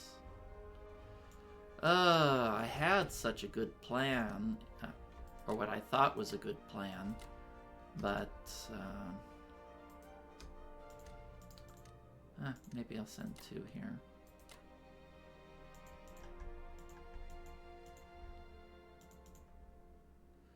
But, yeah, when you lose twice as many guys in a hit back and you hit back less than expected result, you just have to roll with the punches. Yeah, when you end your turn as Axis and you're IPC even, that's not a good place to be. Now Russia can take this back. They can start pushing out a lot and helping out India too, which was kind of my last hope. Well, alright, well, see you guys next time for Japan 6. Welcome back, it's Japan 6. And let's take a look at what Mats did.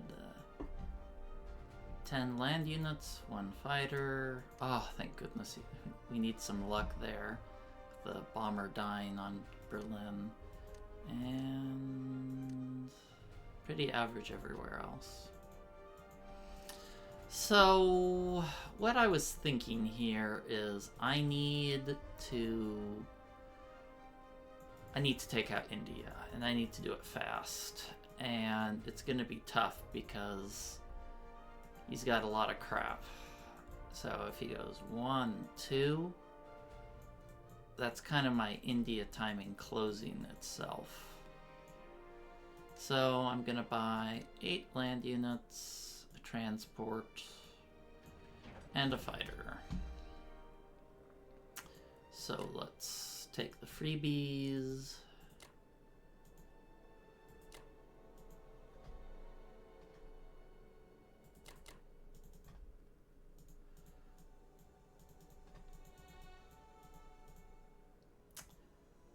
And, well, got some thinking. I've got some thinking to do. Do I want to land my units here or here?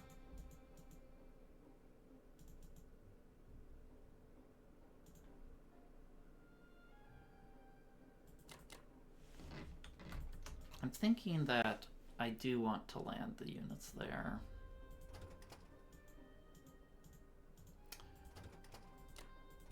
If I land here, these fighters can land on the aircraft carrier, and then these ones can land here to defend Anglo-Egypt. That should give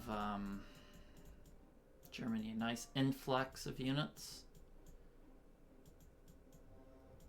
Is that what I want to do, though?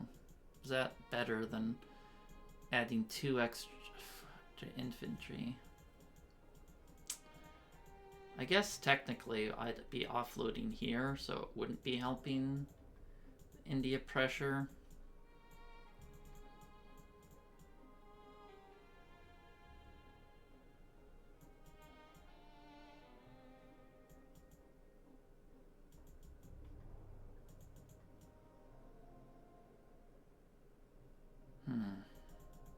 It's a tough choice.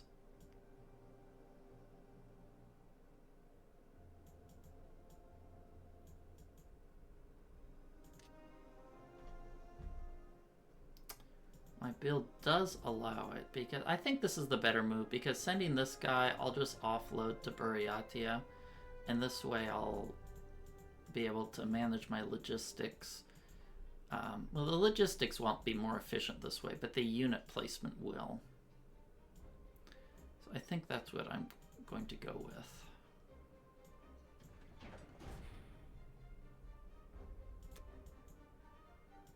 Oh, it really hurts me not taking Australia and Hawaii, but this is a high pressure game now that they have a France stack.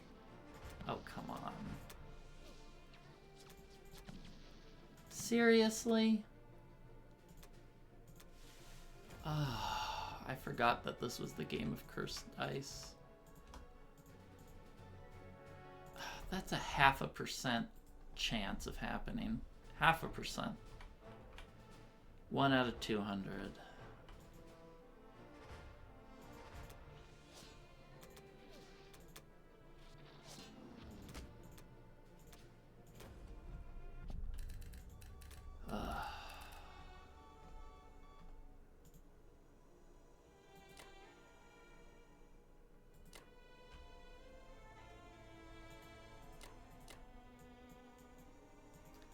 Send some more guys to Corellia to reduce the burden on Germany.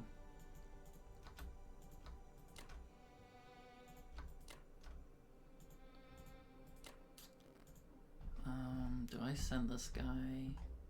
Where do I send this tank? I'll send it here.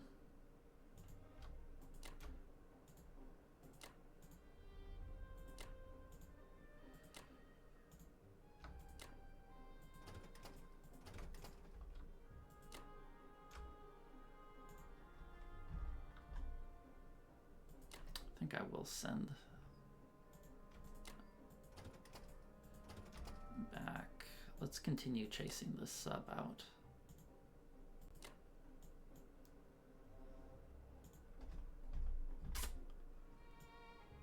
These can go 1, 2, 3, 4. They can't land there just yet.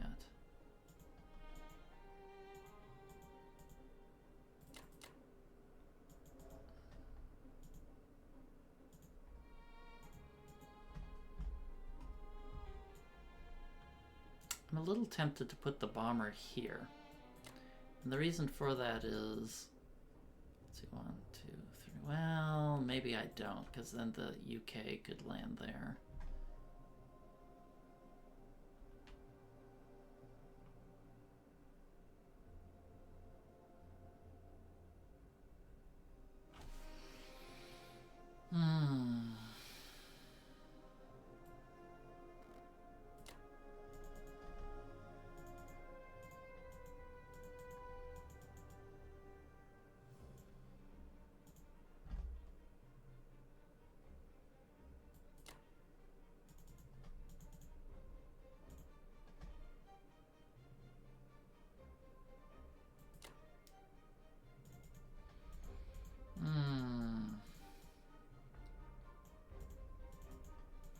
Goodness, this is so slow taking.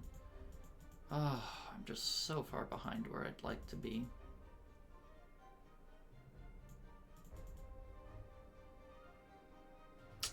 These cruddy back. I can't believe that Burma guy lived. 0.5%.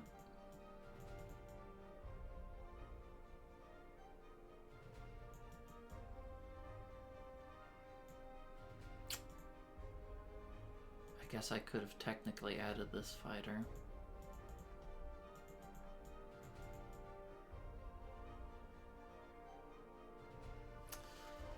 Okay, well, I had other plans for the fighter. I didn't plan for it to land here. I planned for it to go over here to pressure the Atlantic. So it wasn't necessarily a mistake. I just thought I'd get better than this.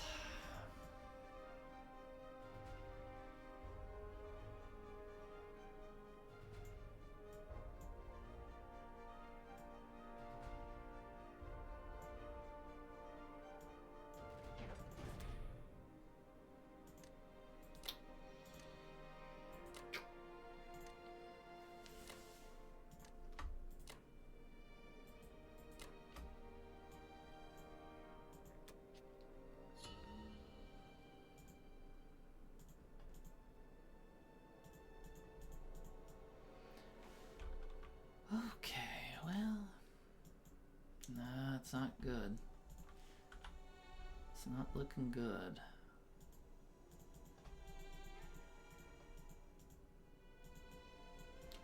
That's for sure. Well, we'll just have to see if Germany can hold out long enough for me to take India and make something happen. Then I got that bad strafe. I had to abandon Caucasus. Oof. Okay, well, nothing we can do about it. Okay, see you guys next time for Germany 7. Welcome back. It's now Germany 7. Let's take a look at what Mats did. Nothing with the US, just more transports and infantry. Russia, limping along, took 2 territories, no losses. Okay, so not too eventful, but still good round for him. Now we have to decide what we want to do, which is a real question. So I think it's been proven I do need to rebuild my Air Force. So that is one thing I'm going to do here. One fighter, some land units. I would like to blitz here, move here to take the income away from UK, and I'm trying to decide if I want to, how many units I want to move there. I will do this to take some extra income, and I'll move the battleship along to have a jolly good time.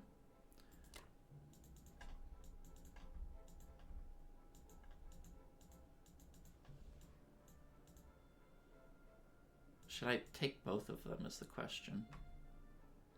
I think one is enough.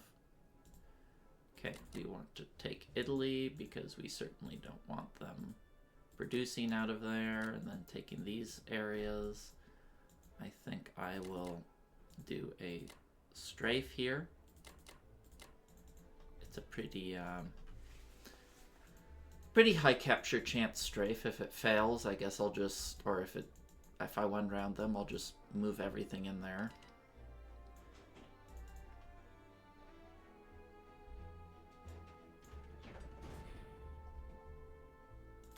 Is that everything?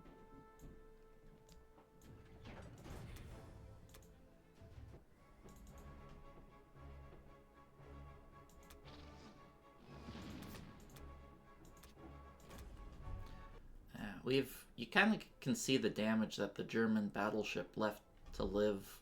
You know, it's turn 7, we're still at 1, 4, 5, 6, 7, 8, 9. 9 income from Africa, and this high income is what's, you know, making this a game at all with the way we've been executing these fights.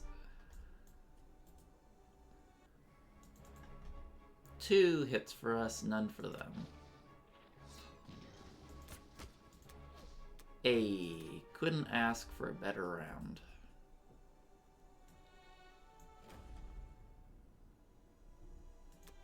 It's about as good as it gets, right? Can't complain about perfection. Now the next question is, what the heck do we want to do? I want to move all of these tanks back.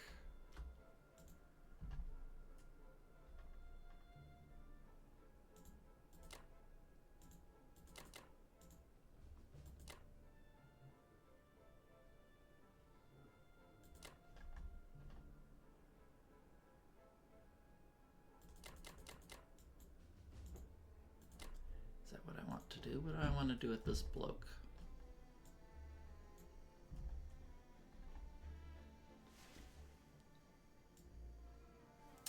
Not entirely sure. I'm not entirely sure. Maybe I'll just move it this way to make it UK's problem. I really don't want him to get Caucasus, because once he gets Caucasus or Persia, then any dream of taking India kind of evaporates, because while Russia's dirt poor, they haven't really been hemorrhaging units.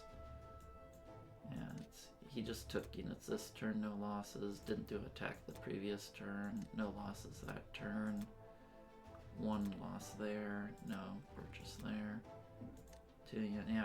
Russia's been trading pretty efficiently despite having virtually no income. And my Japan has just been really slow. I've been trading with the US and UK extremely inefficiently, losing planes with every fight.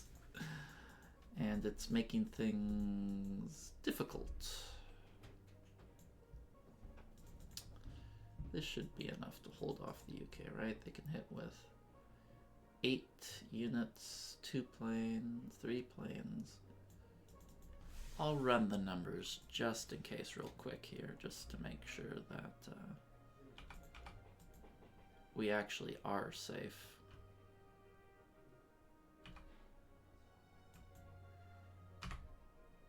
Yeah, only one of the few good news is the UK is just so heavily invested into planes that they aren't getting, or sorry, Landians, they don't have any planes.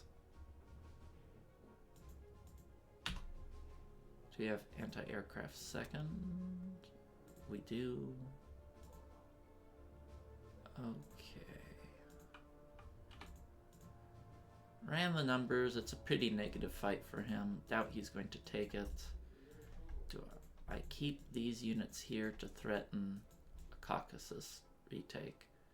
Because I'm actually a little bit happy at how he's been... he didn't take Caucasus. I don't know why. There's no threat of a Japanese takeover.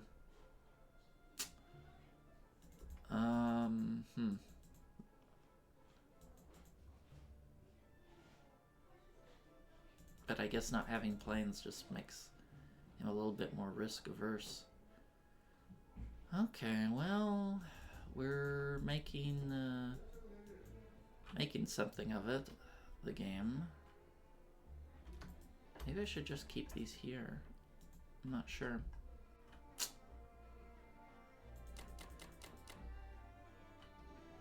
And they seem to be scaring him from retaking. But then again, if they were over in Berlin, I'm not really sure what I want to do with these blokes. Maybe I'll move 2 there, a few there.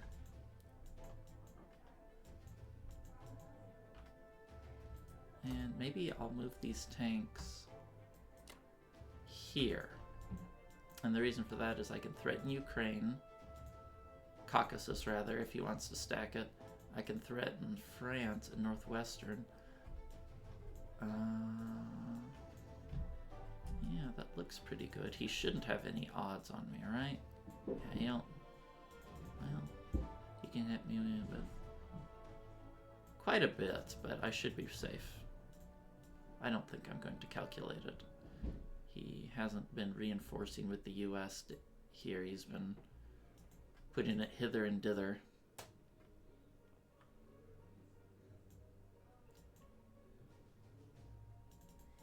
Okay, let's call it there.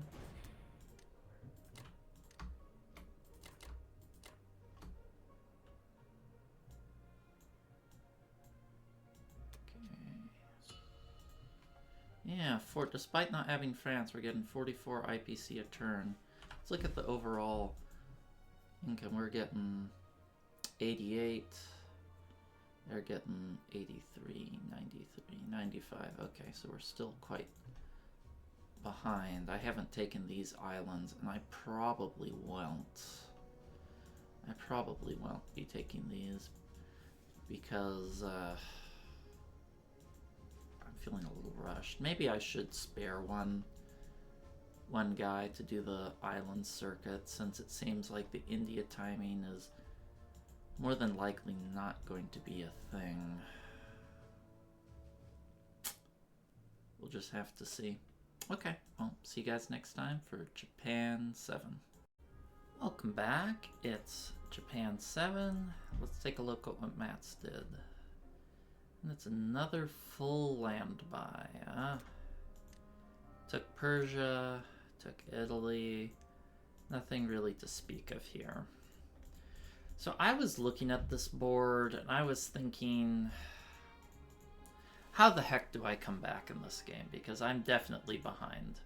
I mean, even if you don't look at the score, which is not in my favor, it looks okay for now, but I'm going to lose Africa pretty quickly here. And I think the secret to coming back is going to be India, because Russia has a ton of crap. I'm not going to be able to overcome that. Look, I got, what's my attack power? It's only at 88. I'm less than Germany, turn 7. I don't have a lot. So I was thinking I could go down to Sea Zone 28 to try to dead zone his fleet and you know, prevent him from going to South Africa with his transports. Had a couple ideas, but none of them seemed all that impressive to me. So what I came down to is if I use my fleet, all my air force to hit here, Persia, I haven't like averaged 3 IPC profit, and if he gets an extra hit or 2, it's gonna hurt. I'm gonna lose planes for infantry, but I'm just in a really crappy position right now, and I need to take risks, and I need India. So that's what I'm going to try. I'm gonna buy 2 planes, 8 infantry, since I'm going to have an extra artillery that will be unused.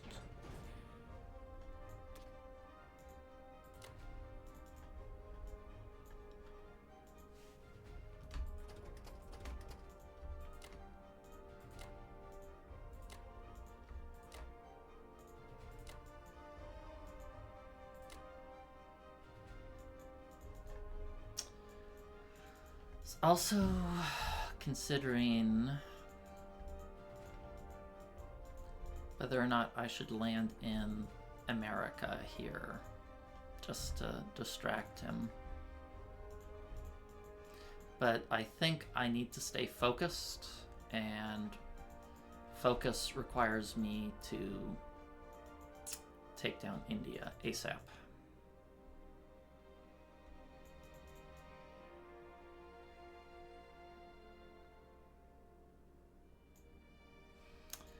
Just make sure that this is the attack that I think it is.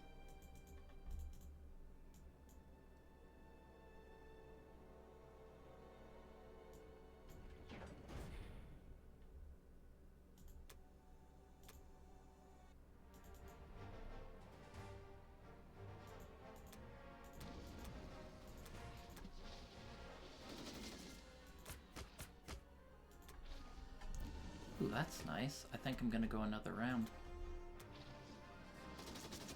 I hit kinda middling, but he hit horrible.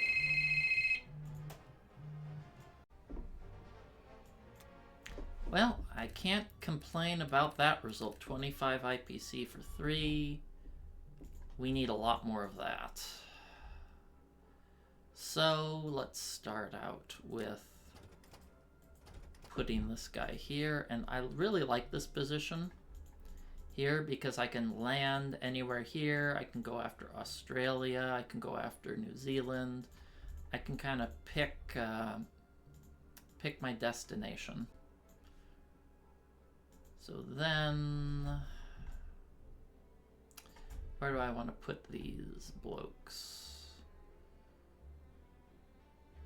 I don't think I need any defense here. Only three units can hit there. Let's see. Well, this guy only has 1 flight, so he's gonna land there. Okay. Question is, can I hold here? That is an interesting question. And I'm going to run some numbers. So I'll be back in a bit. Okay, so I am back. I ran the numbers and I calculated as I have a 93% chance to capture India next turn, assuming he does the maximum defense, which would be to send that fighter there, buy 2 anti-aircraft, put a destroyer there, fly the US fighter there, and I think I have to go for that. So we're going to change up our plans a little bit. So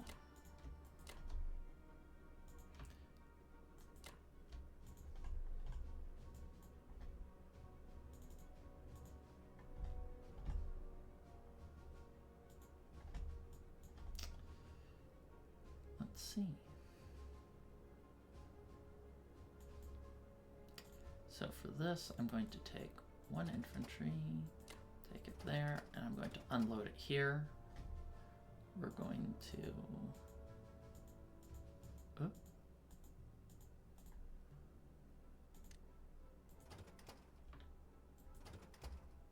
land that there.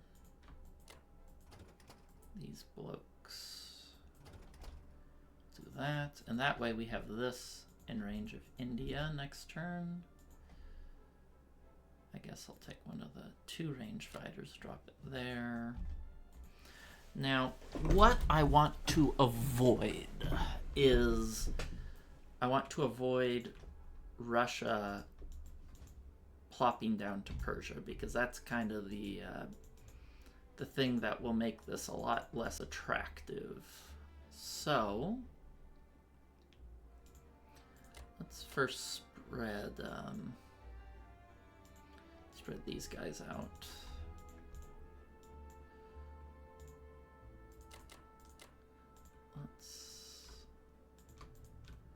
Let's actually, I'll just offer this to him for free. I don't care if he takes that. Doesn't do anything to me.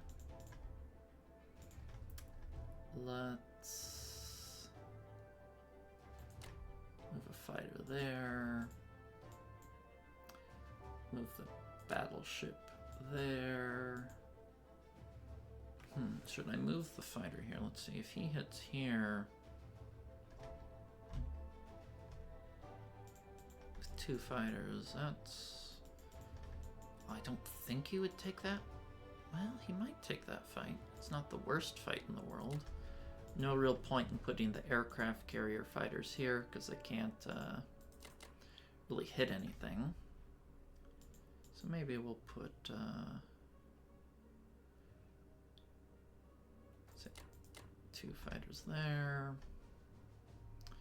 Maybe I'll put 1 fighter here.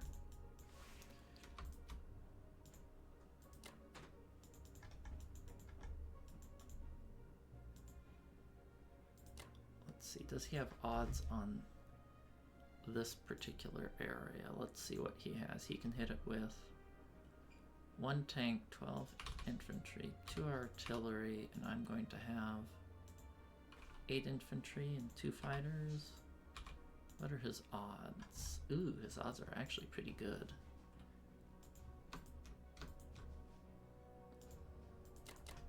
What if we turn it to 10 infantry? How does that look to him? Okay, the odds are less attractive, but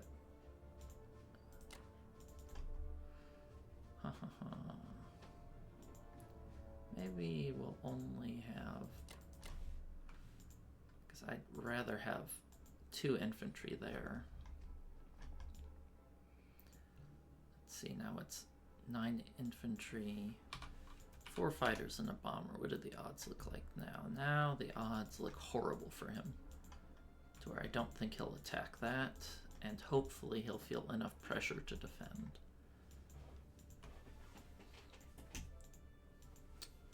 Okay, I like these guys here. Dead zoning. This should be more than enough to hold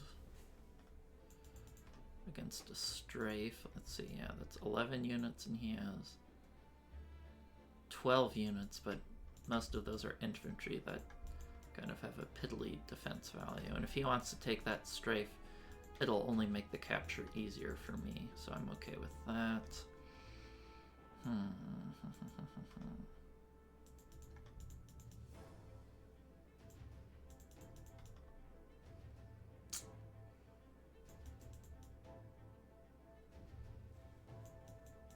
Okay, I think that looks pretty good. Or as good as it can get, considering the circumstances that we're in.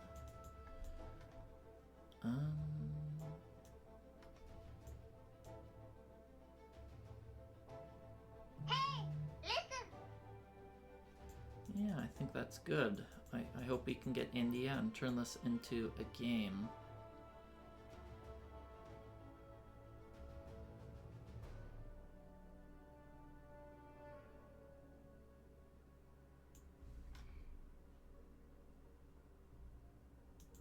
Actually, I undersold my attack next turn. It's actually a 98.6%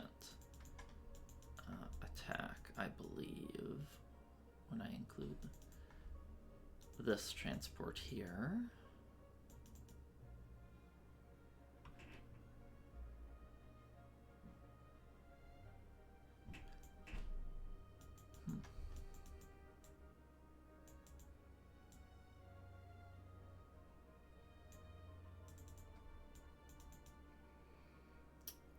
Okay, looks pretty good, and we're finally getting a little taste of hope. Finally, it was our turn to get incredibly good dice. I mean, it has to happen sometime, right? And just have to hope it happens before it doesn't make a difference.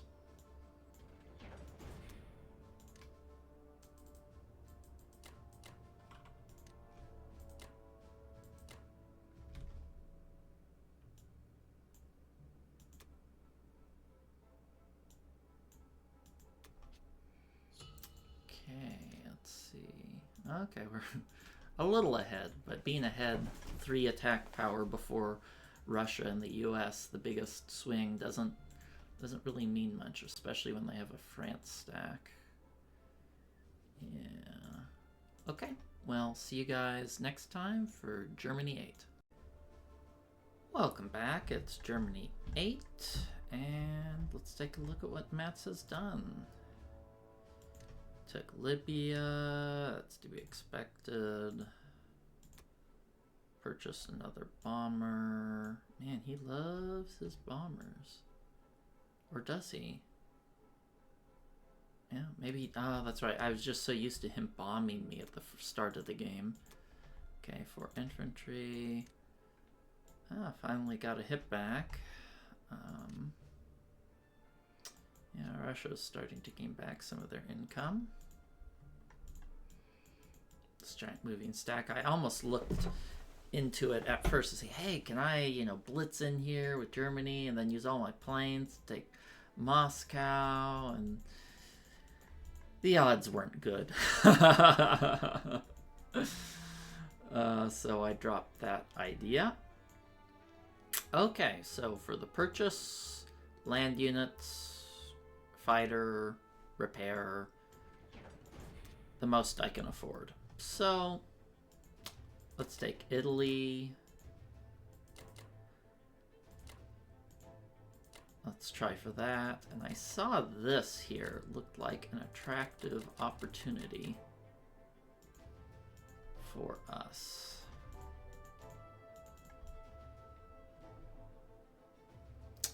And I was looking around here, and I saw, ironically, this is actually a good attack. Because if I take it, that means this unit here can only take one of these two, and it prevents him from taking Union of South Africa without, ruining his logistics with a transport. And these two guys, we're just going to sail them away. And if he wants to use 2 fighters to attack them, then so be it. But the good news is he didn't send his US fighter here. Well, that didn't really make too much of a difference. But he didn't send his Russian units to Persia to protect India, which is what I was afraid of. So that gives us a little ray of hope into this game. Let me just make sure there's nothing else.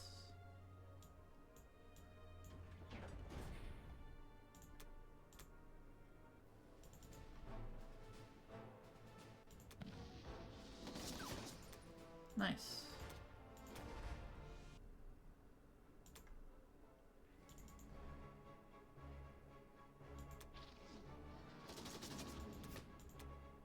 Nice. I actually had odds to clear this, but it wasn't a, how do you say, it was only like plus 12 IPCs, and I didn't feel like I wanted to take that risk. Come on, 1 hit back or less. Oh, or less. I'll take it. Wow. Good rolls, good rolls, good rolls. I've been used to just cursing Matz's. Okay, well, I guess I shouldn't have said good rolls and then we lose the tank, but it's better to attack him here than have him hit me with planes, right? The odds would only be worse for me. Okay, I'll move this here so it can be range of Western Australia. I doubt I will actually attack Western Australia. I'd probably rather go for New Zealand. Okay, so now let's start moving our units where I planned.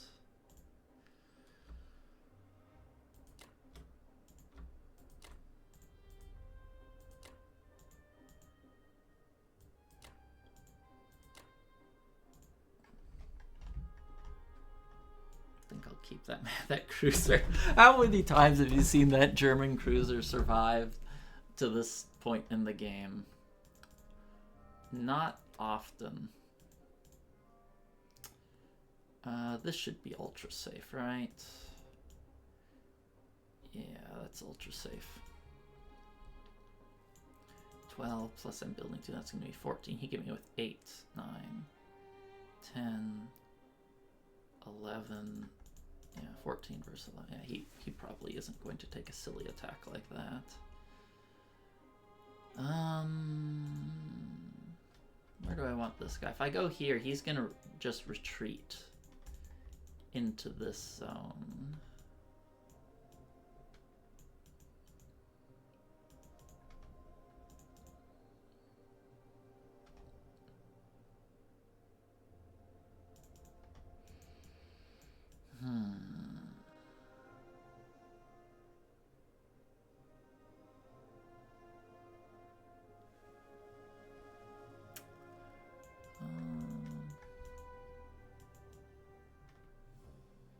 I think this is the best spot for it. I don't know, I could block off here, but I don't think that accomplishes much. I think I'll just keep it in Transjordan, force UK to shift units that way if he wants it.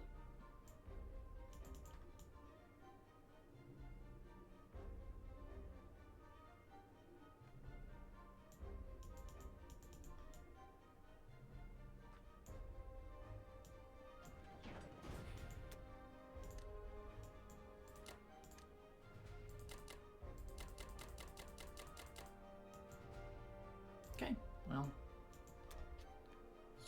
could be worse, right? They have a France stack, and we're still at 41 IPC.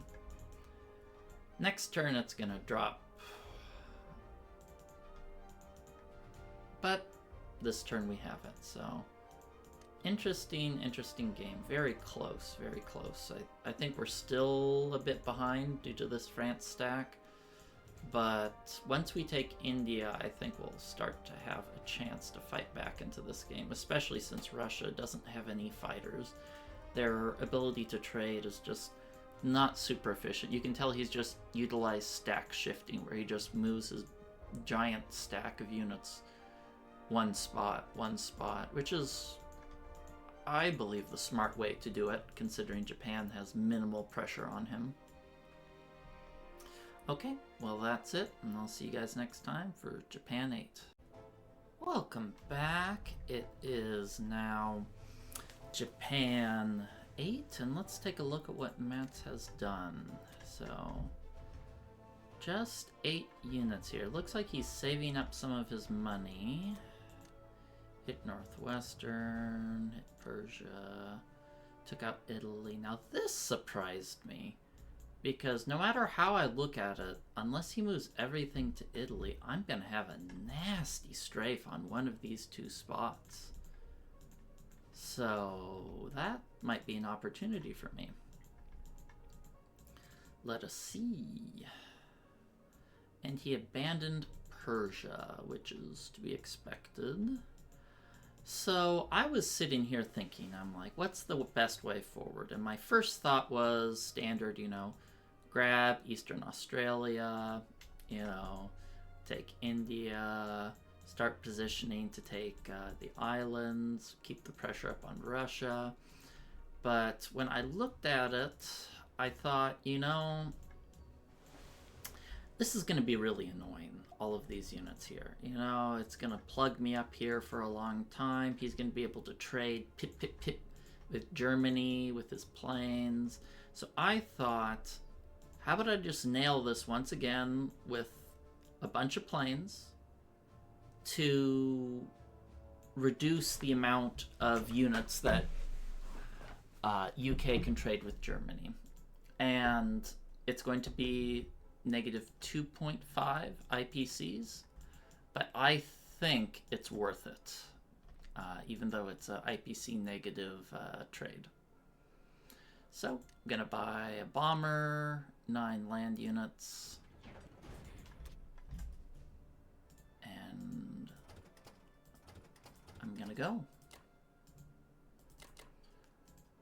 I'm going to use the battleship because it has a higher hit amount, and I really don't have anything else to use these planes on.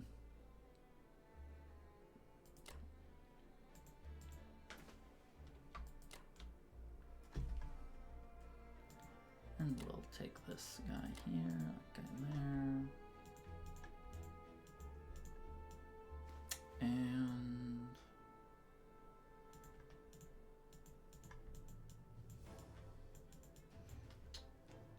I think maybe I will still take these guys down here and take that area. It's a little logistically inefficient, but I want to cut down on UK's income as soon as possible. If only I could blitz through industrial complexes. That sure would be swell, but we can't.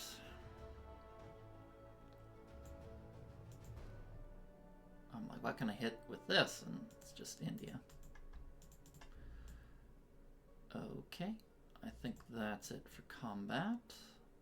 Actually, I'm even, now that I think about it, maybe I'll just take this guy here, because these are a little bit closer and easier to pick up than New Guinea.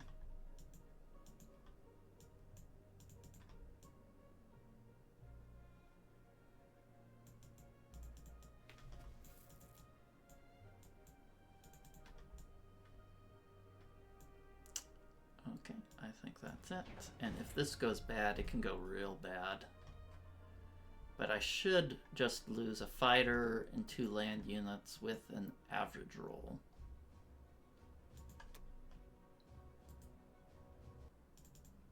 If he gets an above average roll, it's going to hurt. Okay, a little subpar. Oh! Okay.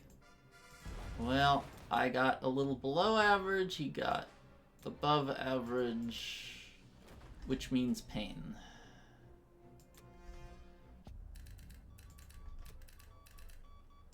I knew there was a chance that could happen, but I still think it was the right move. I was expecting to hit one more and him one less. Ah. Alas. Okay, let's move these guys here to help out this little transport that could. Let's keep reinforcing Corellia.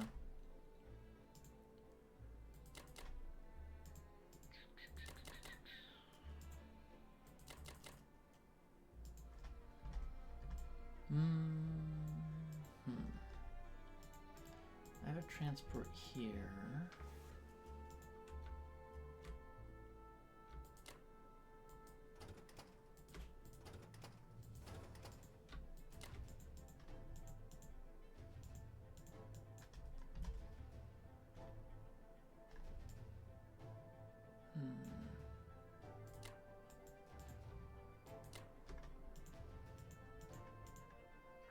Let me make sure this is safe. So I'm going to have 11 infantry, 4...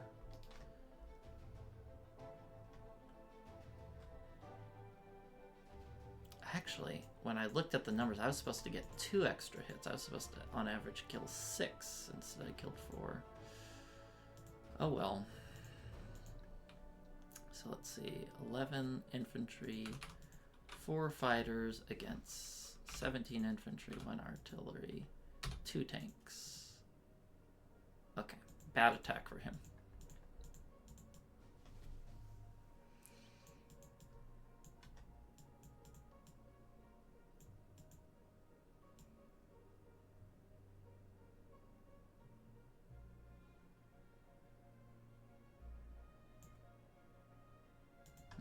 Can this bomber hit one? One, two, three, 1, 2, 3, 4, 5.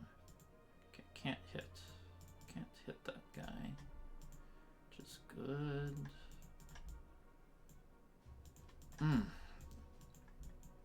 That stung. I knew it was a high variability fight, but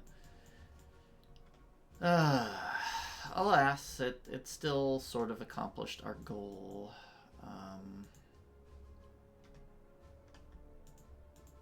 Still sort of accomplished our goal. Just was a lot more expensive and less effective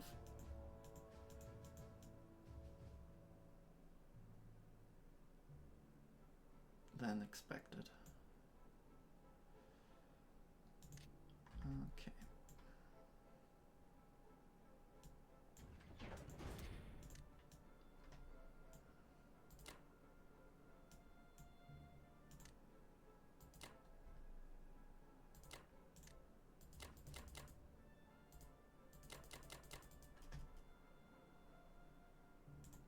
Maybe I'll have one artillery here.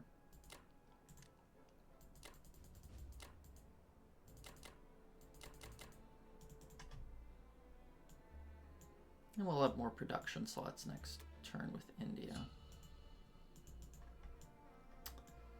Well, yeah, after that expensive fiasco, of course our attack power isn't going to be stellar, but the board state, while not exactly good, I think we have a big opportunity to pick up some IPC value here.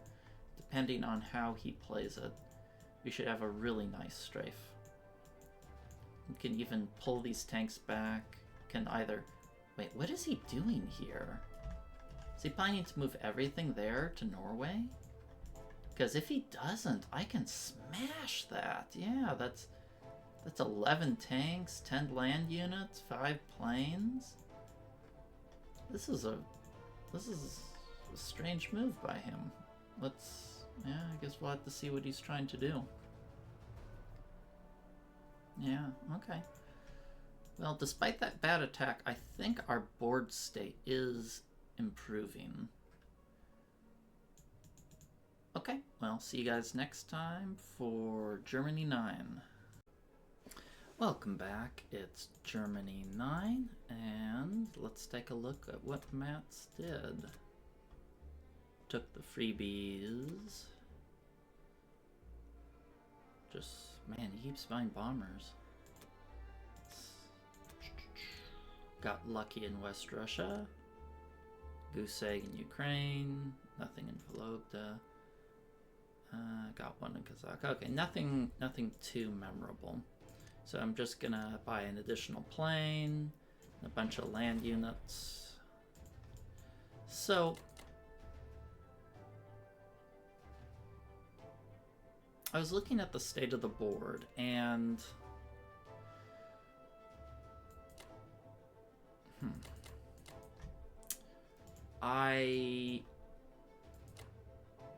let's go for France. Yeah, I saw that he had offered me this fight, which is super IPC positive, and I simply could not say no. Let's change this up a little. Let's make you there, you there. Yeah, I saw this fight and I'm like, wow, how can I not take that fight? If I go through with it completely, it's a 30 IPC positive on average. If I do it 2 rounds, 26, well, anyway, it's a really good fight, and I'm going to take it. I was thinking, should I attack something here? But I think I'll just hold on to this, or I could maybe even hit Persia, possibly. You know, honestly, hitting this might be the best use of my resources. What if yeah, that's an interesting idea. Okay, what if we change things up? What if we go and then hit here. Prevent the UK from going anywhere. Because honestly, taking this, Japan's going to take this. What does it matter, right?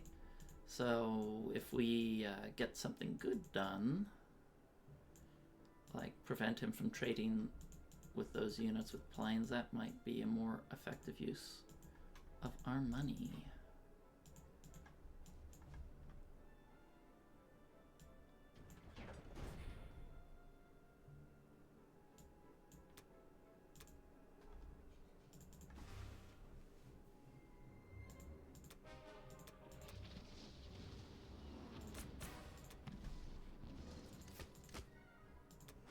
Go again?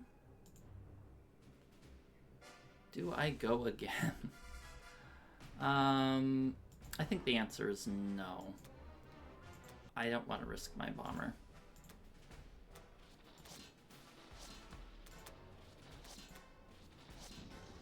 Well, that fight kind of sucked. It's kind of got me twice, hasn't it? But at the very least, we preserved our bomber.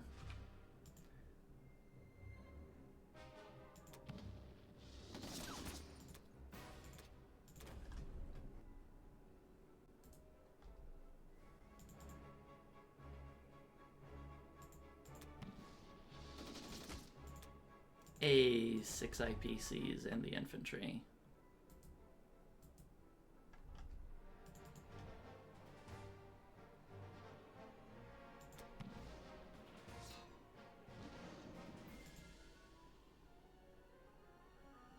A little below average.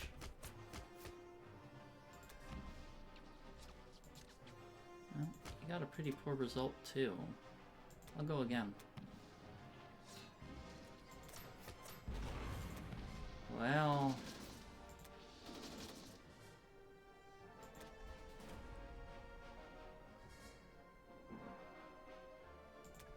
I mean, even if all these units die, you can't really complain with the result, right?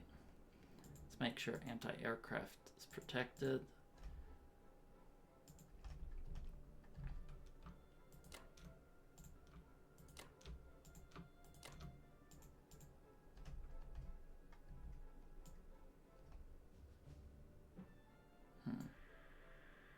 This should be safe.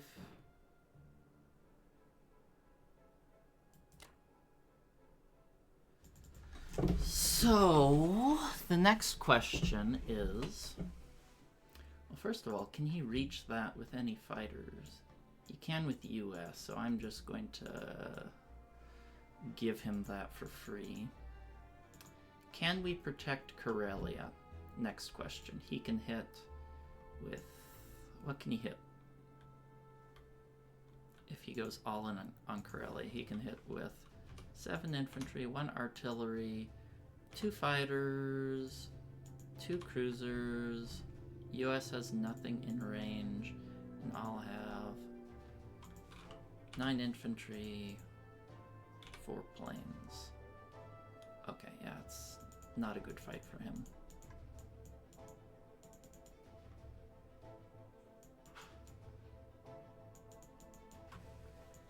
I can't believe he offered me that. I can't believe he offered me that attack. That was so juicy. Man, Mats has been playing an immaculate game, but this last turn he's been doing, I don't know what he's been doing. He's been taking weird risks that he doesn't really have any reason to take.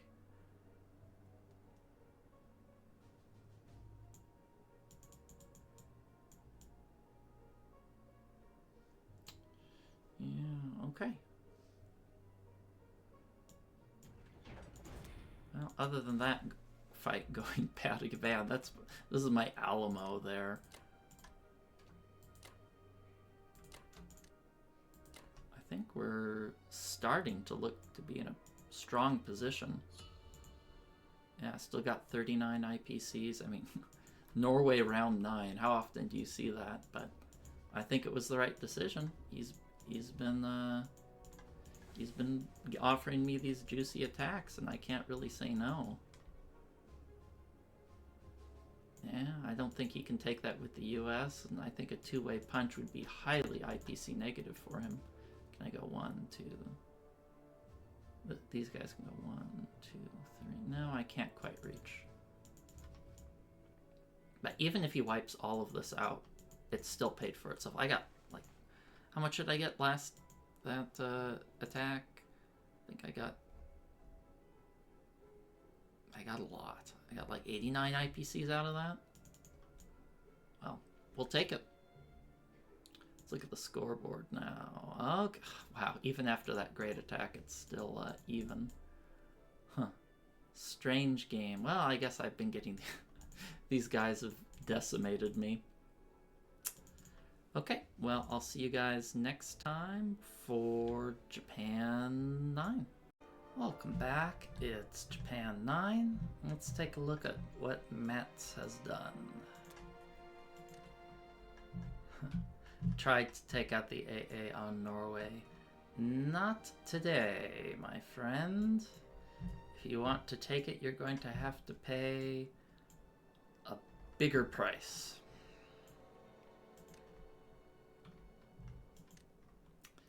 Took France back.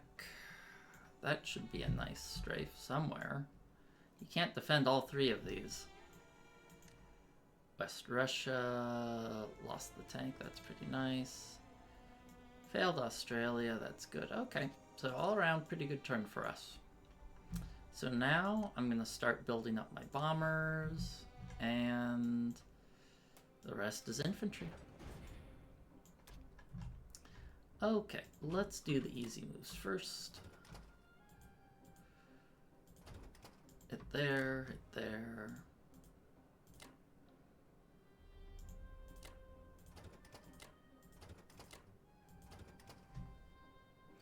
Actually,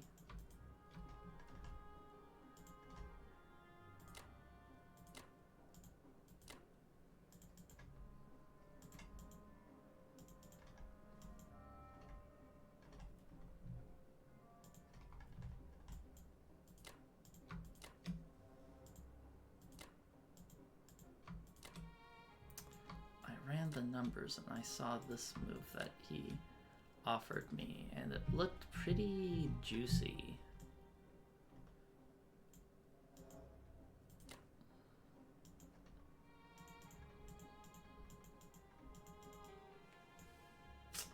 I will certainly not say no to trade down 20 stack of Russian infantry at a profit. Please and thank you.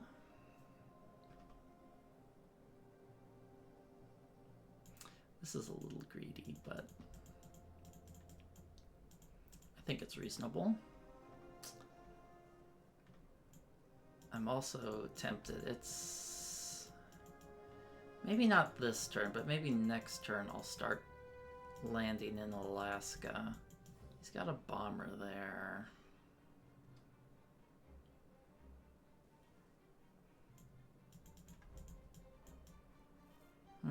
Maybe this turn, I don't know. Maybe not. I got a lot I need to get done against in Asia.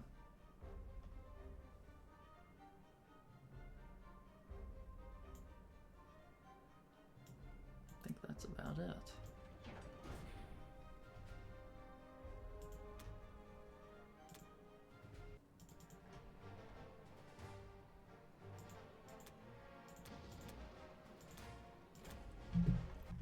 Force the US to send more into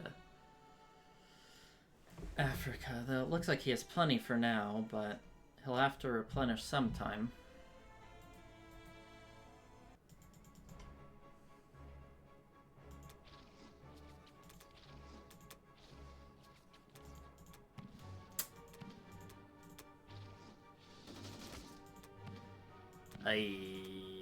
Hero infantry.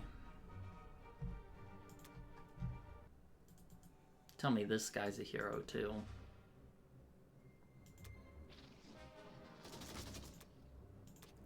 Alright, good. No heroic shenanigans here. Now here's the big battle.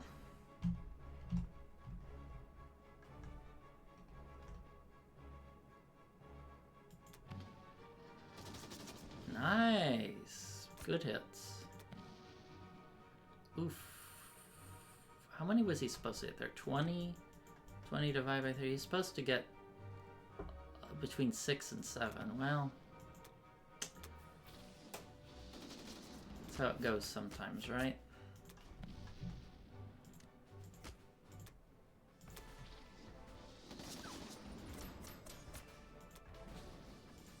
Well, all in all, pretty good result for us. Yeah, I can't complain about that. Can't complain about that.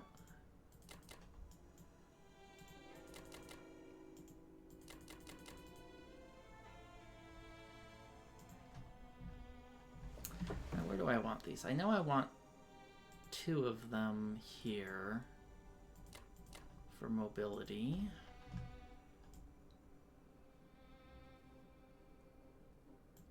He can't reach this with anything significant. So maybe I'll just place these up. And I think it's fine to put them here, right? Right? There is an instance where I might have to abandon some of this to land to protect the guys here.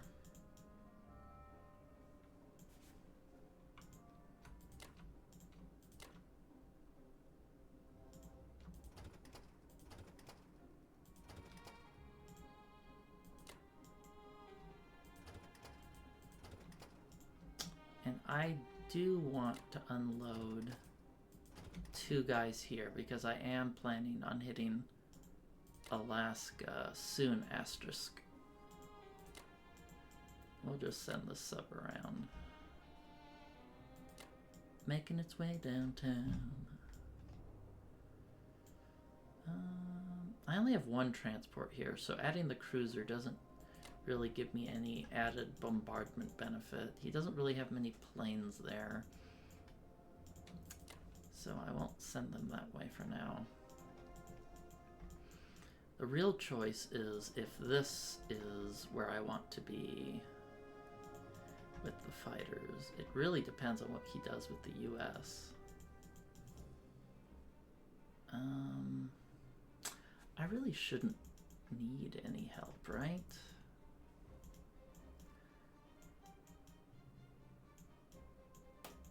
Well, let's see, that's this.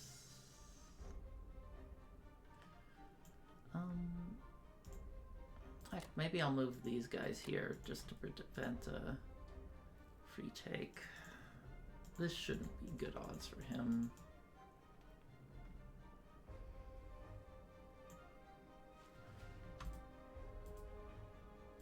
Maybe I'll send one of these guys here instead. That way he has no free takes. He has to pay for his food.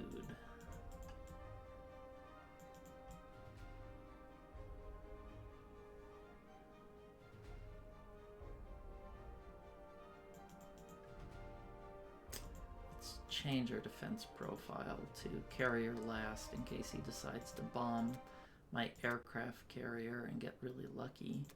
I would not want to lose the plane.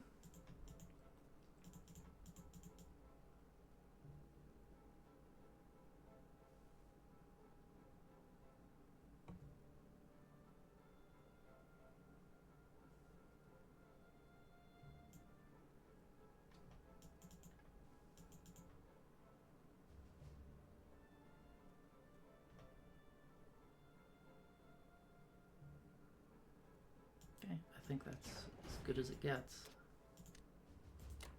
Okay, well, let's add the artillery there to give it some more teeth against fighting its Africa units. We're getting there. We're getting there. I think there's going to be some really good opportunities for Germany to smash something next turn.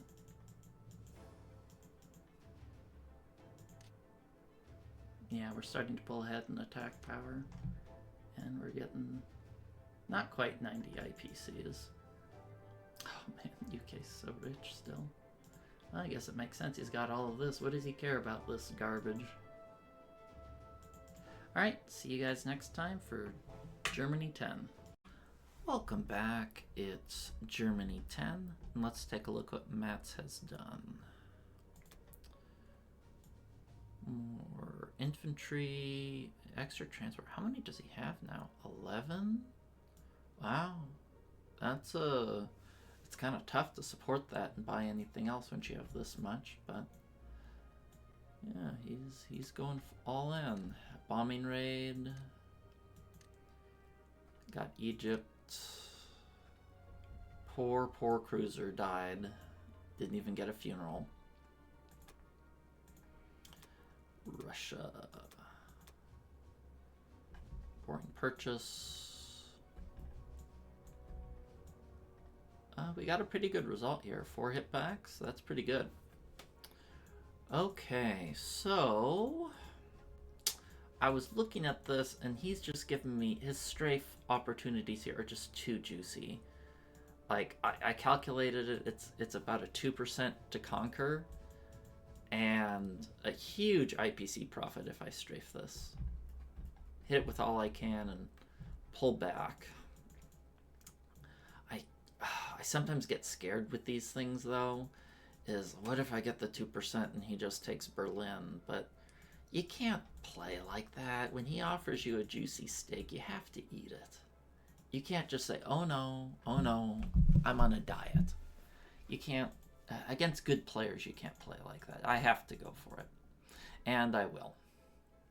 So I'm going to repair that 1 IPC damage, 10 infantry, 2 artillery, and let's get this show started. I'm going to hit this to give Japan a little bit more flexibility, and I need the money. Who am I kidding?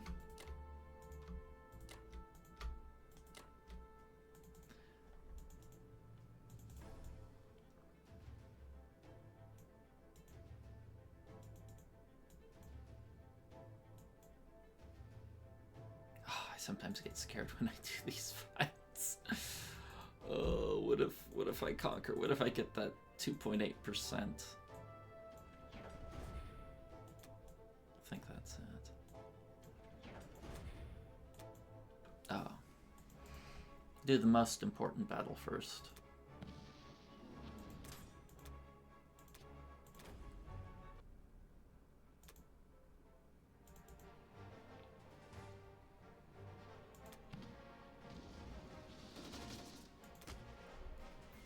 Okay.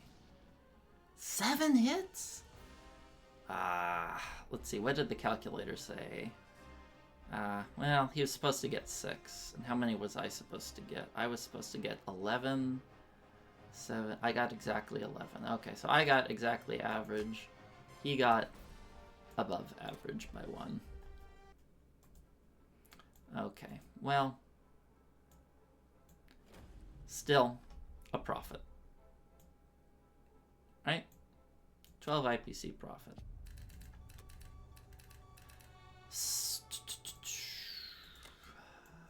What do I do with these schmucks here?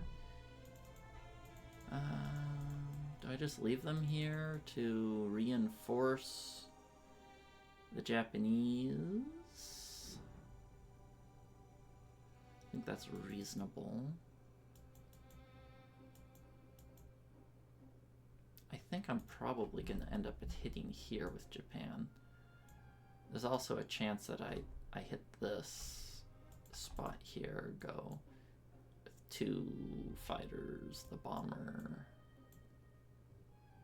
1, 2, 3, 4, 5, 6. Let's see, this bomber go 1, 2,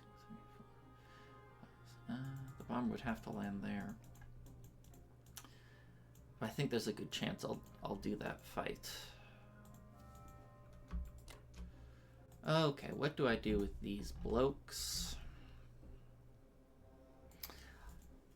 I was thinking about it, and I think I'm just going to sacrifice these guys to the gods.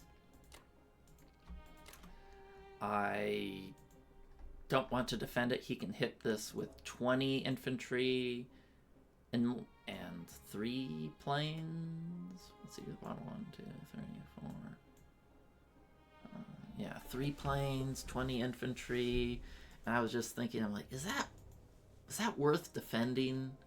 Is it worth risking all those tanks, all those units for 2 infantry and artillery and an AA gun? And then I was thinking, you know, this is kind of weak because you get this too. And I said, why try to play on a knife's edge and min-max when I can just play it safe? It's not that big a deal to lose those. I got my big chunk of meat clearing out Norway, some extra income, and I'll just let it go.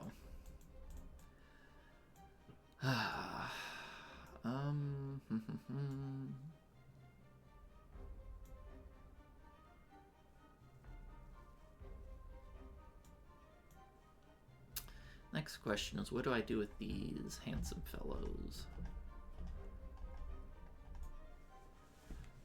Do I put one guy here? I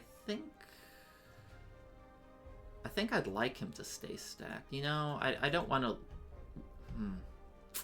I don't really want to sacrifice them when there's a big chunk of units coming. I think I will just move these guys this way. Japan should be able to handle this from now on, right? They should be able to retake Caucasus. How many units can I hit this with? 7... 10 units. A lot of planes went 10. 10, 4, 5, 6, 7, 8. Yeah. I should... I haven't run the odds here on this yet, but I should have pretty good odds here. UK will probably add the fighter there. We'll see. But in any case, I'm not going to worry about Caucasus. I'd rather have these guys closer to home.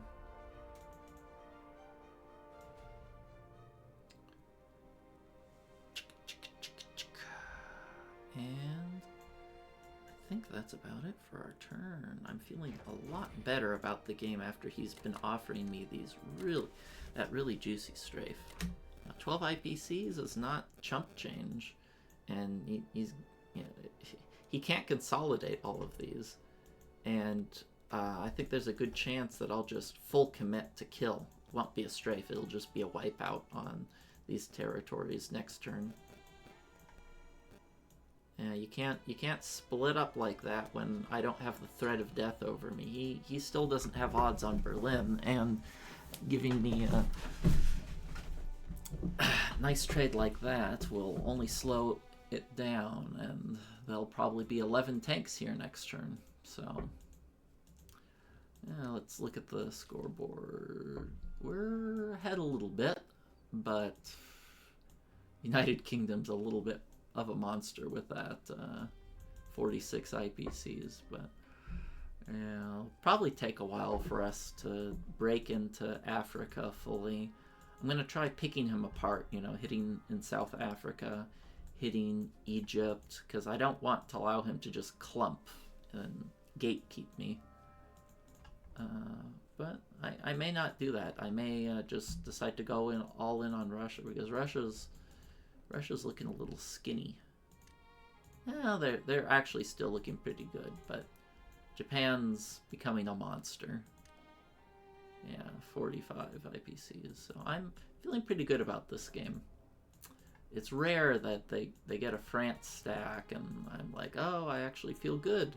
But I think he's being a little too greedy, trying to march his way around there when he should just be focused on France, and then just trying to get me to trade these 2 territories each turn to whittle me down. At least that's what I would do. Anyway, that's the turn, and I'll see you guys next time for Japan 10.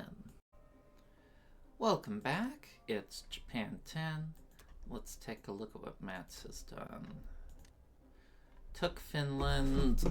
Oh, got a real good deal there. Got 4 units for 1 infantry. Sucks, but we kind of expected such a result.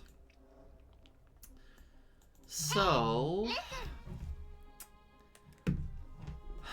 yeah, let's get to it. He still has these crazy big stacks that offer such juicy strafing opportunities. In fact, he's getting so sparse, I think I might even be capturing some of these. So we'll check that opportunity out next turn. I was thinking about this turn a bit, and I was thinking if it's worth going to Alaska or not, because he no longer has planes, so if I... Let's see, this is going 1, 2, 3, 4, 5... Yeah, if I drop 4 infantry here, he can't really do anything about it. But it's going to depend on how Russia is doing, because Russia's probably going to fall pretty soon, and I'm not sure in terms of, like, a strategic perspective, denying the US 2 IPC, me getting 2 IPC, you know, versus sending more troops to try and kill Russia. I'm not sure what the right choice is, but I think we might explore that depending on how this Kazakh attack goes, because this is a pretty juicy opportunity for us to wipe out more than half of Russia's remaining forces. Just gonna buy a bomber and a ton of infantry. So let's get cracking.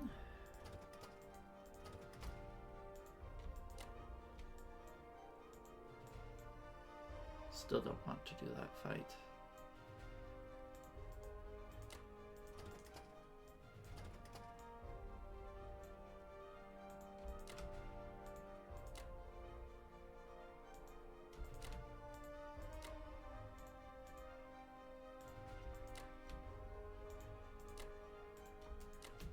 One thing I like about Mass Japan Air is it becomes very challenging for the Allies to correctly calculate the odds of everything, because these bombers can just reach so far, and it's quite difficult for him to see, oh, is this defended or not, or, you know, or sometimes you just need a little nudge from the Germans, and it goes from an IPC negative battle to a hugely positive battle for the Japanese. Huh? Can this hit something? Oh, well, that's not terribly attractive. As tempting as this target is, I think Germany is relatively safe for now, and I'd kind of just like to kill Russia. So I think sending those extra 4 units to Russia after Russia might be more valuable. That's what I'm telling myself. It's a real decision to make, because I am producing 6 a turn here, 2 there. Yeah, I am producing quite a bit.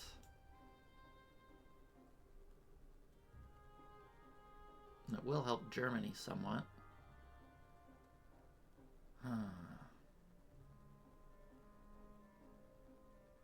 I think I'm going to pass. I should really focus on killing Russia, because once Russia's dead, it's going to be no problem. And Germany right now, despite having good strafing opportunities, is kind of just getting flooded. And I think I need to stay focused. If they didn't have this France stack stuff, I'd probably go after Alaska because I have time. But now it's a little bit of a race.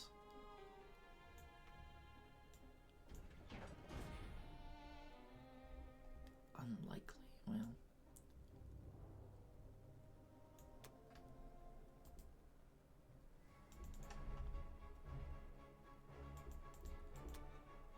it's funny. My calculator said that what did it say? This fight was a 78% win, 23% conquer. Calculator's very conservative.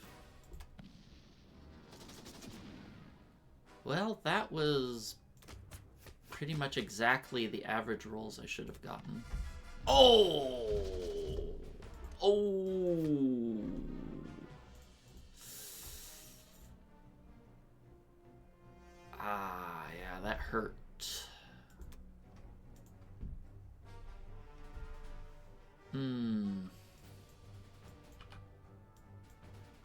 That was a lot better than average from him.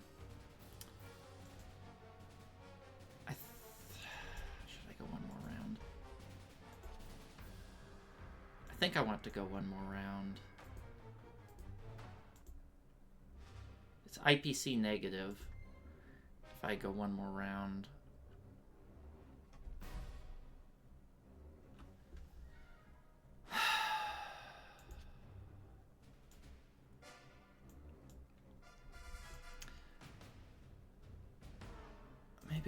Maybe I will go one more round just to prevent him from bullying me so I can keep stacking. That wasn't a... Oh, Jesus Christ.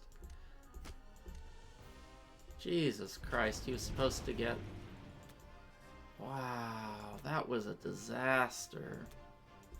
That was a disaster. It's supposed to be IPC positive, not 32 IPC negative. Jeez, that was a huge swing. Wow.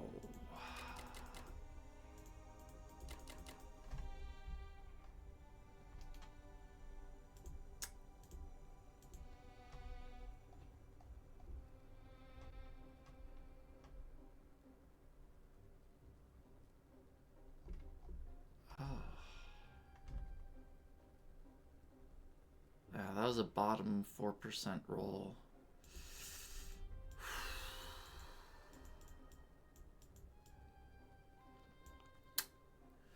Okay, well, I've...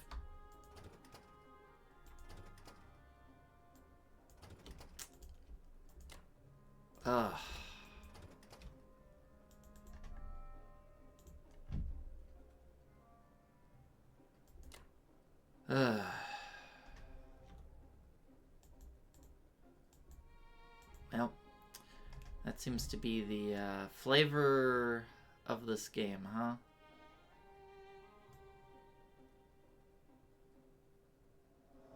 Disaster flavored.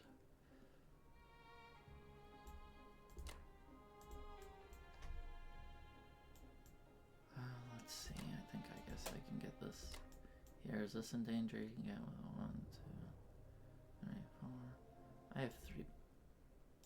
Should be pretty safe. You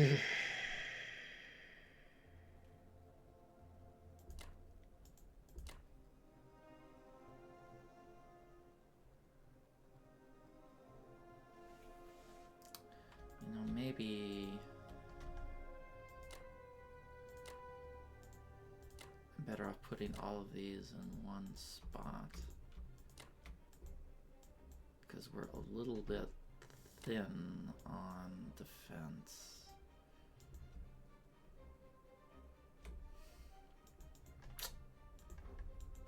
Oof.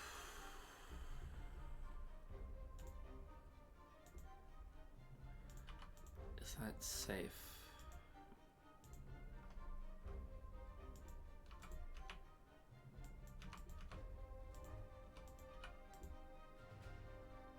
Ish, safe-ish.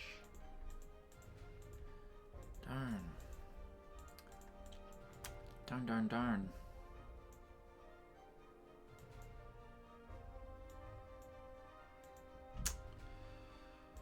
Well.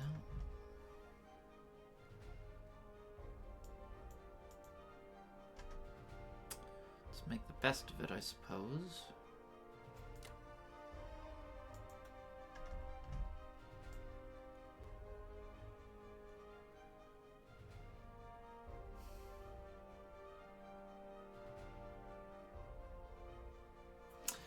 Oh, that was just disastrously bad. I was thinking, oh, this is going to be an easy layup of a game, but that slows things down so much. I don't regret the decisions I made though. I think I needed to soften this up because my forces are a little split and I want to remove his stack, but my god, those were bad results. Okay.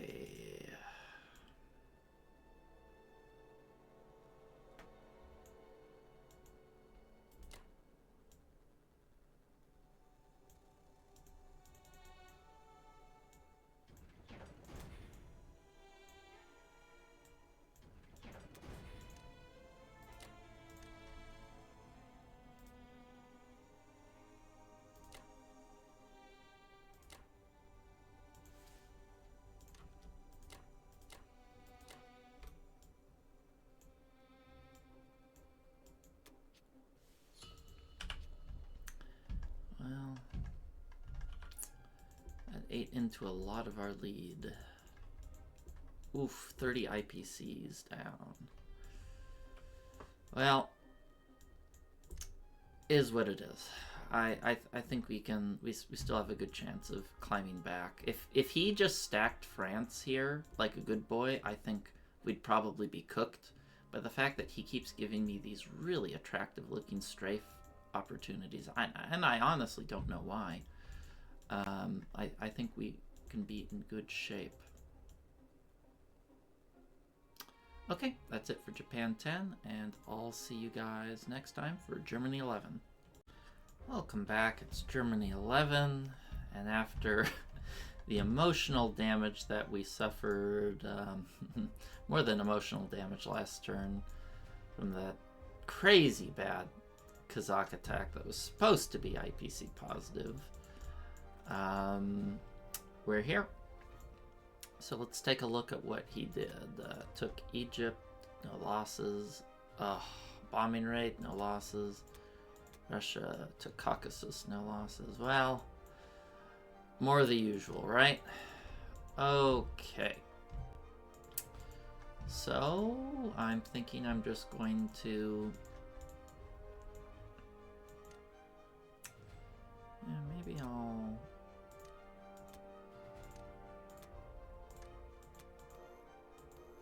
oh, I don't have enough. Oh well, I guess I'll just build everything in Berlin. Okay, so here's the plan. I think I will go to capture this territory. And we'll do a strafe here.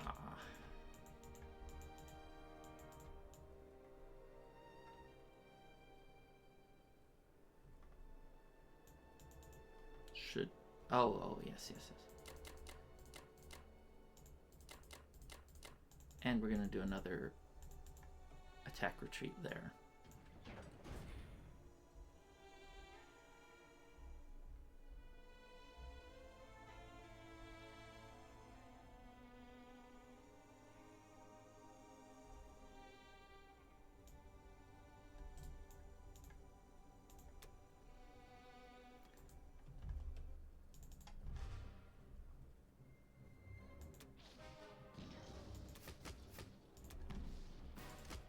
Okay, we'll take that and run.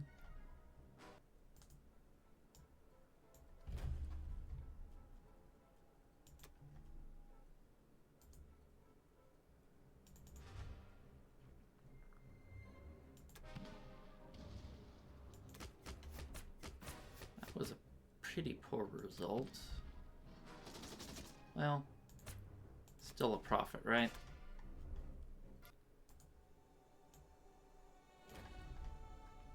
Still a profit. I'll take a 12 IPC profit. Wow. That was less than impressive.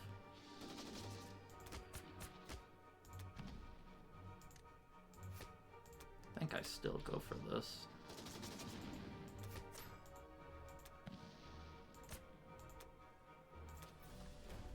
Huh. Well, I made money, but I kind of was hoping to do better than that. Well, everything was a little bit lackluster, huh? The next question is, how safe are we here? How safe are we in Caucasus? Because I would like, ideally, to transfer out some tanks. Let's see, what can he hit me with? He can hit me with 8 infantry, 3 artillery. If he uses all of his transports. How many planes does he have? He has 3 fighters. This guy's got 1, 2, 3, 4 fighters. 1 bomber, 2 cruiser, and I'm gonna have 8. should be pretty safe.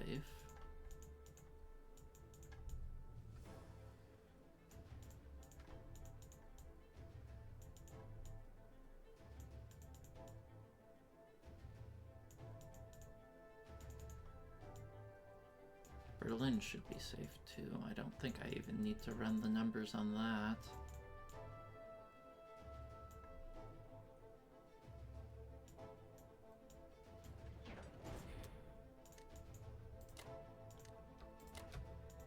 Add units up here? I don't think I do. I should get a trickling in of Japanese. And I'd really like to knock out these little mini stacks that... I can't believe he's doing it. I'm just getting like 12 IPC or 20. I guess with this, yeah, I think I maybe got 20, 25 IPC advantage on him there. I mean, it's true he's keeping the territory, but I think I'm getting the better end of things. His giant stacks have really started thinning out a lot.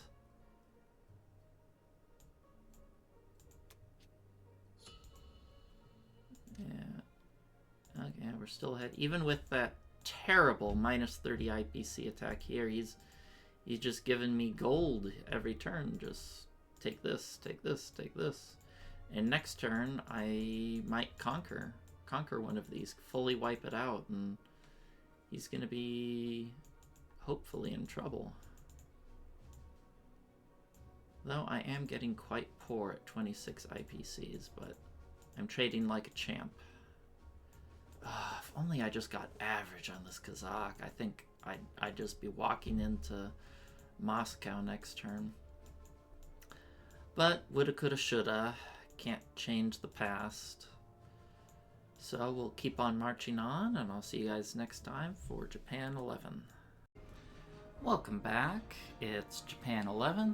Let's take a look at what Mats has done. Find more bombers. Hey, we got some luck there. Destroyed a bomber. And he's bombing raiding here, or he's kind of suicide attacking. Looks like he's trying to soften this up to take it next turn, or something similar. So, what I'm thinking is... man, that was such a disastrous attack here. Losing all those planes and that was so unlucky.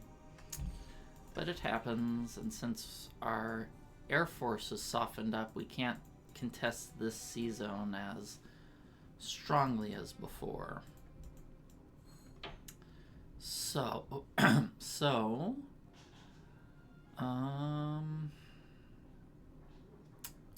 yeah, I was considering how I wanted to play this, and I think we're just going to keep marching towards Moscow. Yeah. Bunch of land units.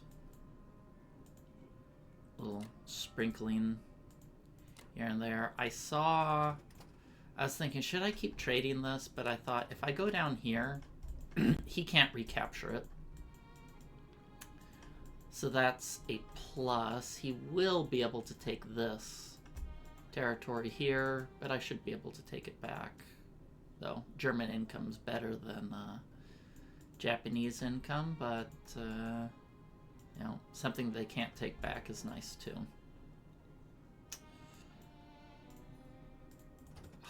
Round 11, New Zealand. Wow, we've been slowed down so much. I was also kind of considering, should I start doing bombing raids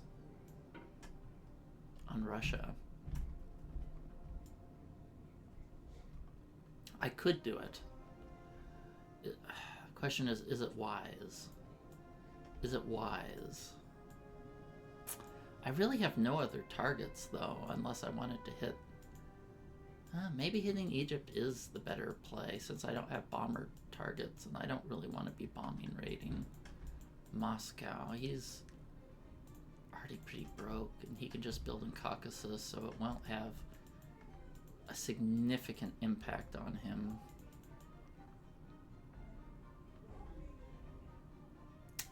You know, now that I think about it, let's just...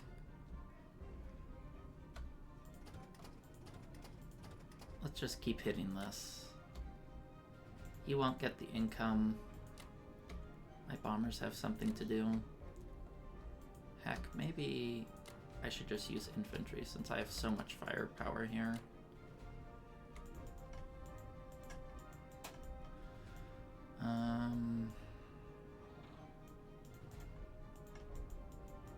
Could go for Alaska, but again, I think I really want to just focus down on killing Moscow before these blokes get in range. Because I think next turn I might have an opportunity to wipe out these spots completely while keeping Berlin safe. I'll have to run the numbers though. I'd like to move my Japanese units here and here.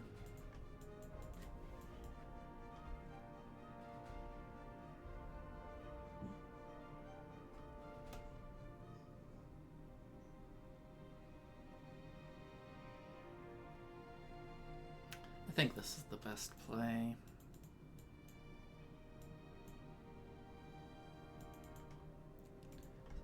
Also a little tempted to hit Anglo-Egypt. Just slightly tempting. But it's the odds were not good on that, so well, if I do it, yeah, the odds aren't good, so I won't.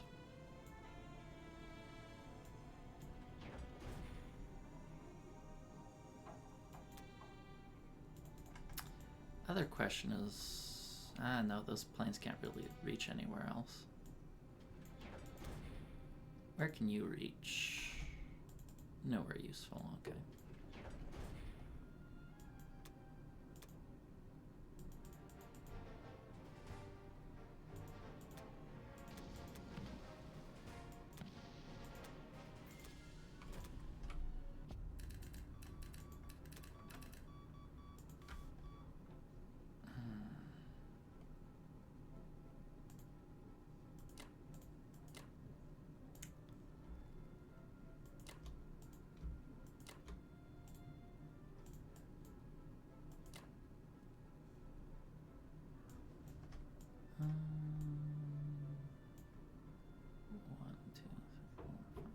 Can't hit this.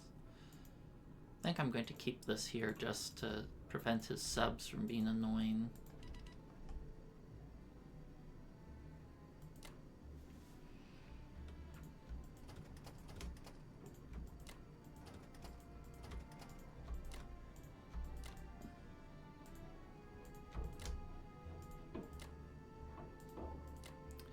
We'll move these guys here. I'll move 2 infantry to Archangel so I have the opportunity to reinforce Corellia or force him to trade. Even though it's worth less than Vologda, that's how I want to put my units. Now, the thing is, I don't know if I want to put my planes here, because there's a good chance I might just want to flat out capture this with Germany. I'm not sure. A strafe would be nice, but a capture by accident is quite possible. So by putting more units there, it's a little dicey. So I'm not entirely sure if that's what I want.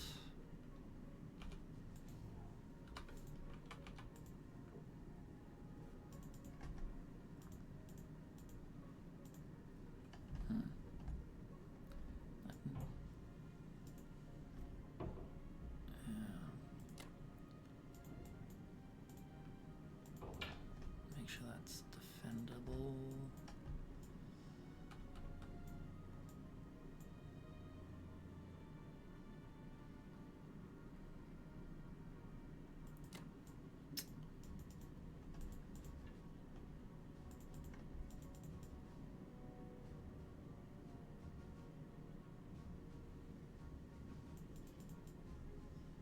Feels nice to take territories like this, and even when the U.S. Oh, actually, no. UK does get the income. That's right. They do get the income. I was mistaken. I was mistaken there.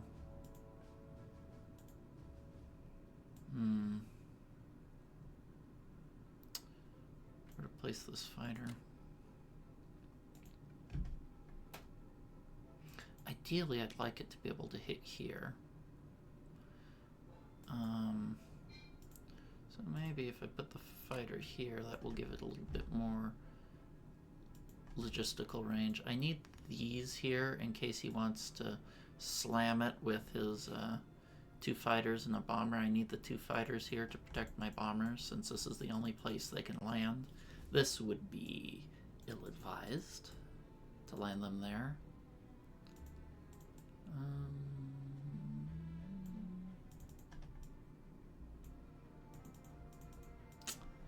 Oh, I didn't move this bloke. What do I want to do with this cruiser? Do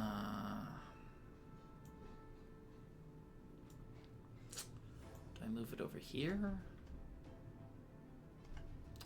I could land, you know, I'm thinking maybe I'll have one of these boats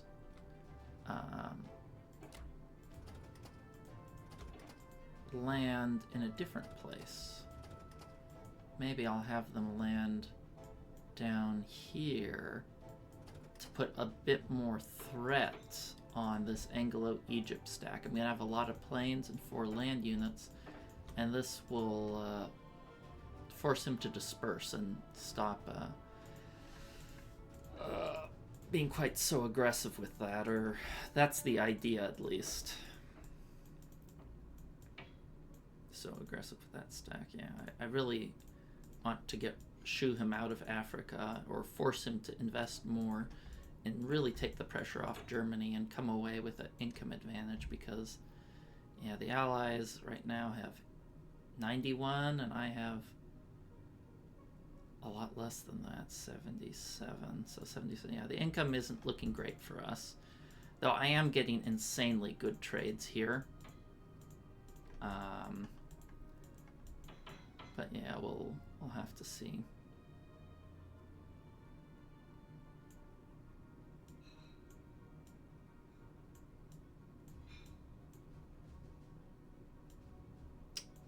Should I bring this cruiser down? Doesn't have anything in range for a transport there. I think I might bring the cruiser down to threaten another bombard onto Anglo-Egypt.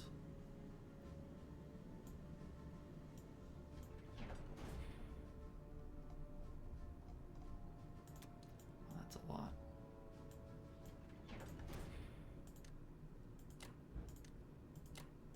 I'm gonna stop making so many of these artillery there, since I don't have a lot of use for them.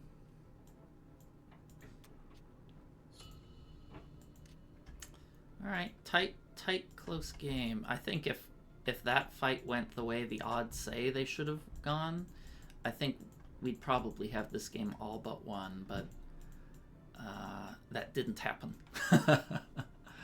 So we'll keep seeing what we can get done. Alright, see you guys next time for Germany 12.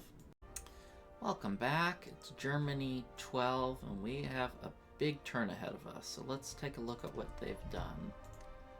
Bomb Germany, sigh. Failed Egypt, that's a small bonus, but they did kill our infantry. And Russia, took West Russia, no losses. Ukraine, 1 loss. Got a strafe with 1 loss. Okay, so pretty good turn for Russia. And I got a lot of things to consider. So at first I saw, hey, if I blitz my tanks and fighters to hit Russia, I have like an 88% chance to capture Moscow with the Japanese. But by doing that, I lose all of my tanks, all of my planes, and it just didn't seem a particularly attractive idea, because Germany needs all the help they can get right now. So I think I'm going to pass on that idea. And just going to keep hitting these mini stacks. This time I'm going to play to win. I'm going to try to conquer. There's always a small risk that I'll accidentally conquer a territory and just leave Berlin completely open, which would be less than desirable. But you have to take risks to get ahead. So we're going to keep taking advantage of these mini stacks he's offering us and see if we can gain back some income. So first I'm going to hit all of these except for one infantry, which is going to go here to stop the free takes. I'm going to hit this with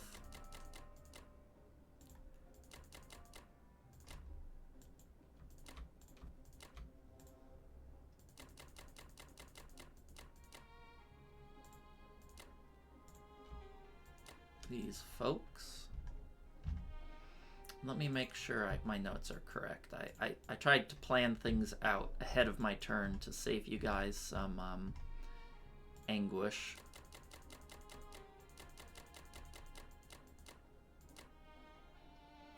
Okay, so this is 17. Okay, I had one extra infantry. This one here is 15 infantry, 5 artillery. Here is 10 infantry, 4 fighters, 4 bombers. Okay, and I think that's good. This is the risky one. It kind of has a 5% chance of conquering, which would not be good. Let there be no doubt, that is not the situation we want. I could also consider abandoning Corellia and just moving in here, which honestly might be a smarter choice because I'm a little afraid of what's he can hit this with. What could he hit that with? Yeah, now that I look at that, it's looking a little risky.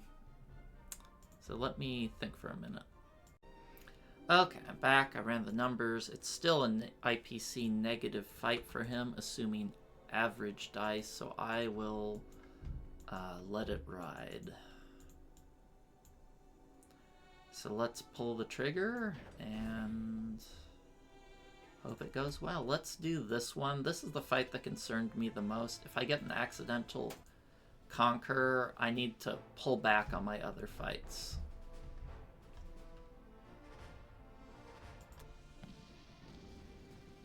Well, that was horrendous. Wow, you got 5 of 9, and I got 3. Well, shit. I didn't expect that.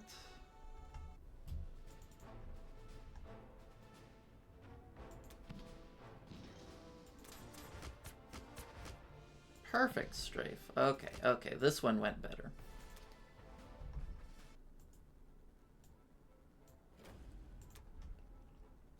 This fight is of little consequence, so I can just get that one out of the way. Really?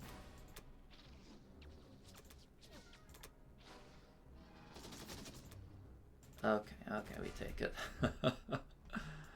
Alright, let's do this one since it's of more import.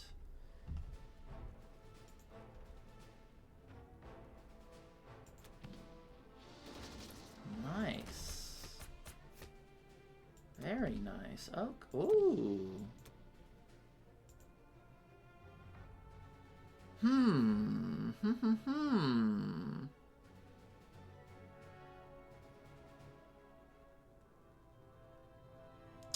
I might just pull back after that. Let's see, he has 4 units left.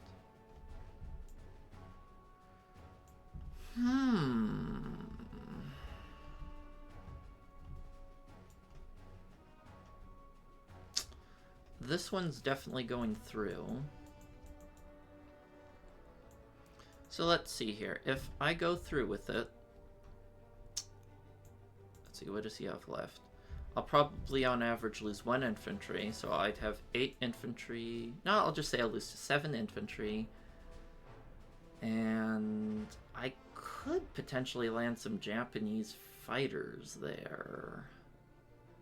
Or I could even do a drop.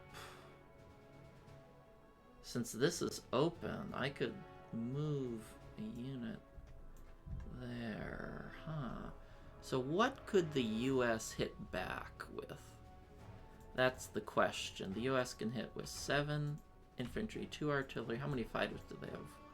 1, 2, 3. This one can go 1, 2. The bomb can go 1, 2, 3, 4, 5, 6. If it wanted to land there. Say 2 bombers, 3 fighters, and I'd have 7 infantry.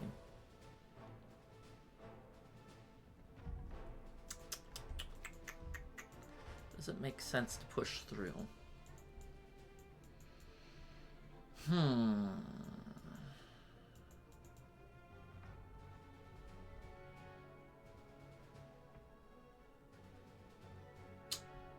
Does it make sense to push through here? What does he have left?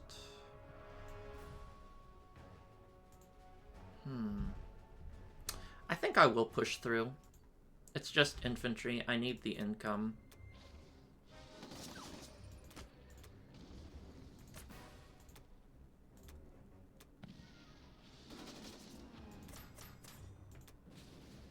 Ooh. Well, I lost more than I expected, but still a pretty attractive fight.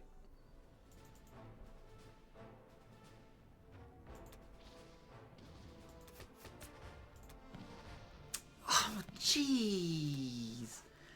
Jeez. This was supposed to be the easy one.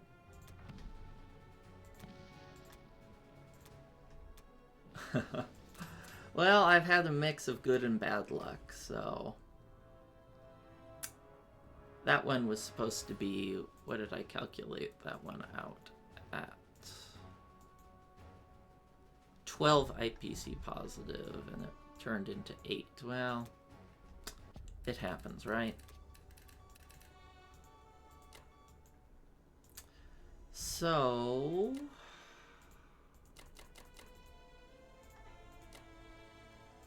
Yeah, what are we planning to do here?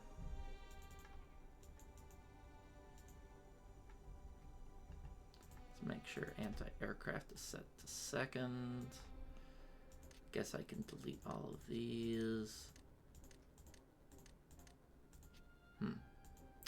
Mixed bag. Mixed bag of a turn. This went really well. This went horrible. This went worse than expected. This one went better than expected, so I guess it all averages out in the end. Have to see if he wants to try to pull the trigger on Germany this turn. I really would like to defend this. Okay, I would like to defend that.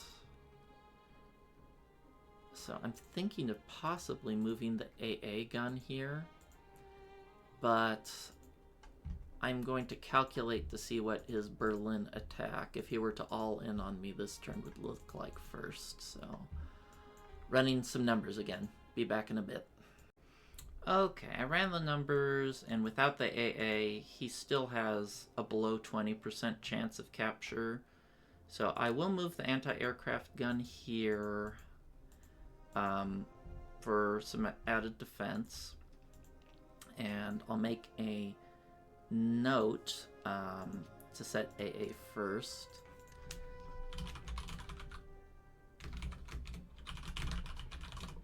On the Japanese turn, because I don't think the UK would 2-1 that, would they?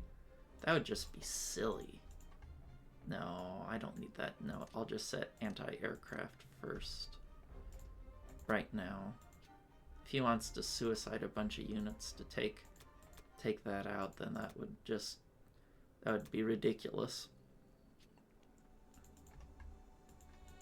Okay.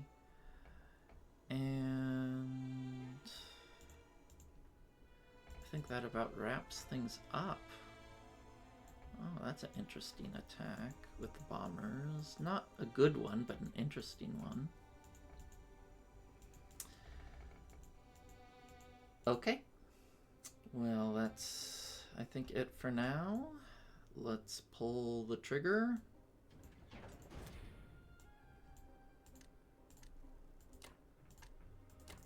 Maybe I'll even set a little shield here to add some more units.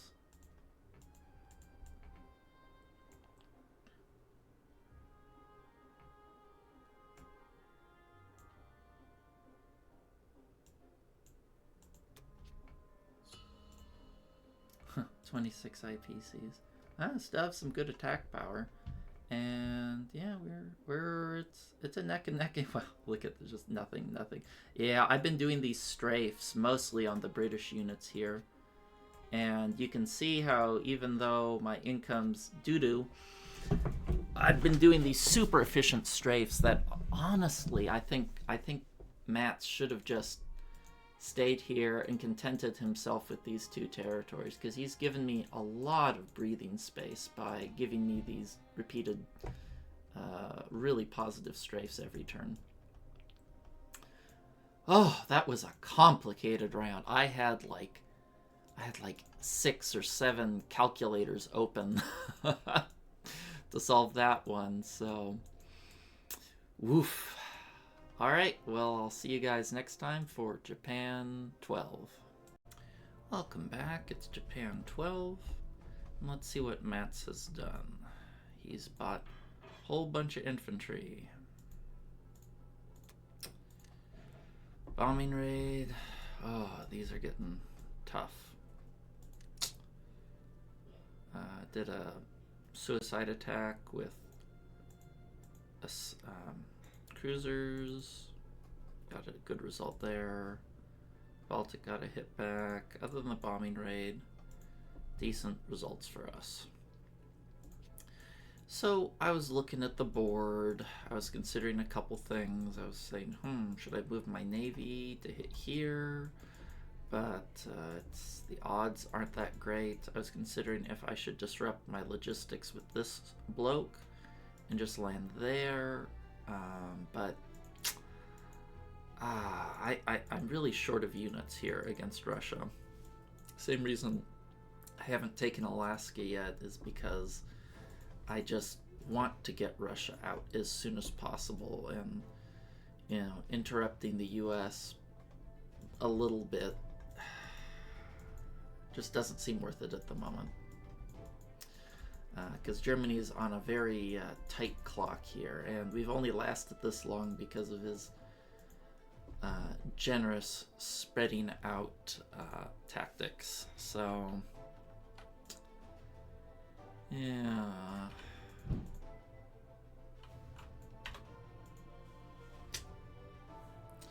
How do we go from here? So I think I'm just going to keep building up planes, putting some pressure on Africa, hopefully to keep him pumping units down there, and rebuilding the stack against Russia after that terrible Kazakh fight that really set us back. But that's just how things go sometimes.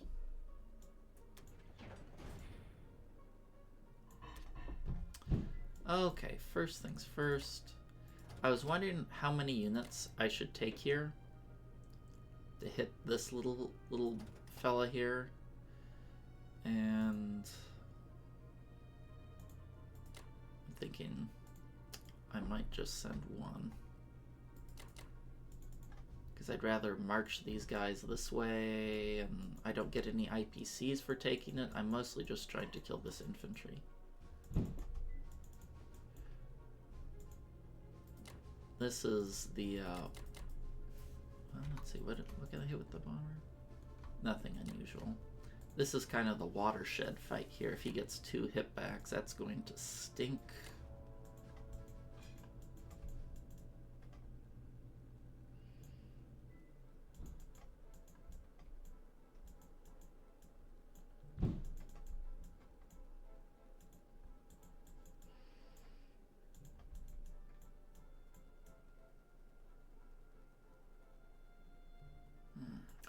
so badly want to take Alaska. So badly want to do it. Might consider it next turn since I'm 1 infantry short of logistical perfection, and I don't care about that anti-aircraft gun that much.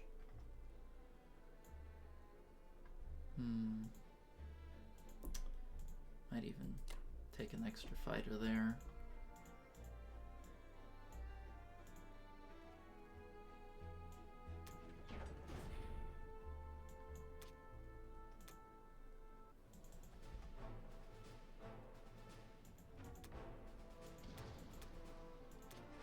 Got it. Nice.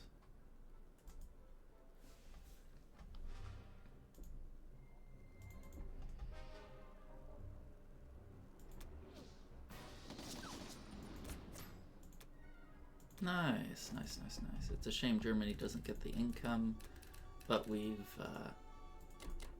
damaged the cancer, huh? Let's land the bombers there. Yes, these guys can keep chilling there.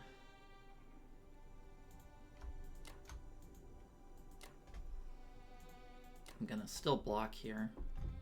There's a good chance that artillery will hit back.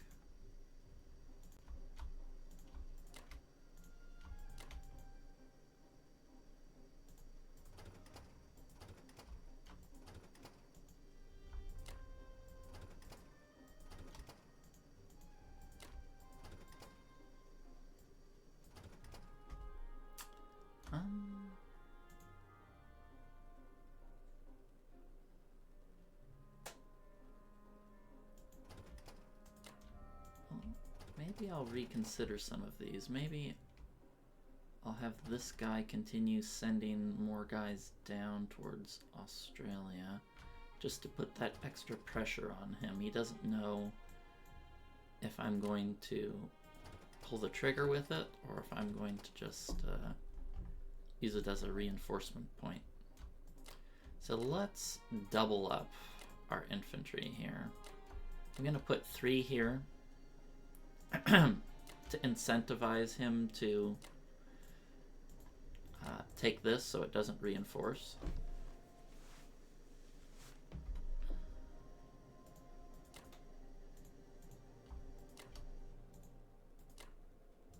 But if he does decide to kill 3 infantry, you know, whatever. It's not the biggest deal in the world. As for this bomber, might keep it here in India, that way it can still hit this fleet potentially, or go to reinforce the Germans.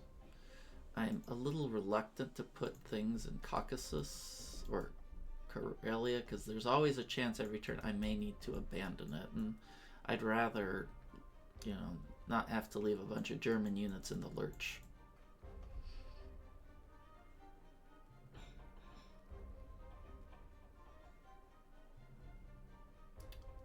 Looking, I don't have enough to stack any of these spots. I was thinking, can I stack Novo?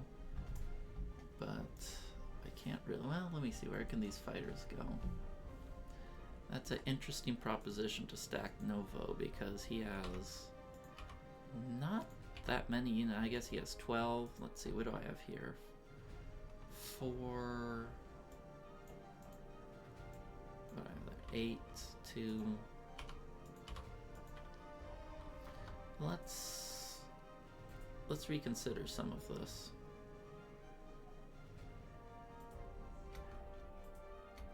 But if I were to put these guys here, can I stack Novo? Well, one would have to go here. Okay, 8, 2, 1 fighter. I'd have to pull more units in. Let's see if that's 9. No, I can't quite do it without leaving a bunch of places naked.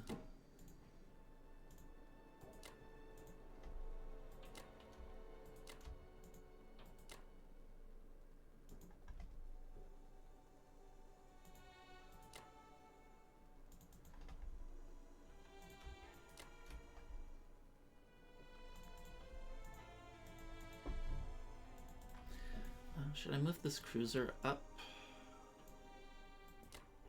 to increase my ability to defend?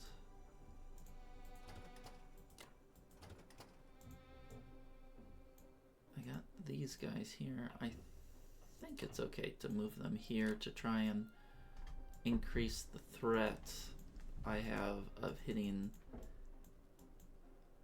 this sea zone, to force them that if they want to drop units, they're going to have to divert more ships to defend them. Let's see this. 1, 2, 3, 4. No, can't quite reach there with these bombers, but we're getting close.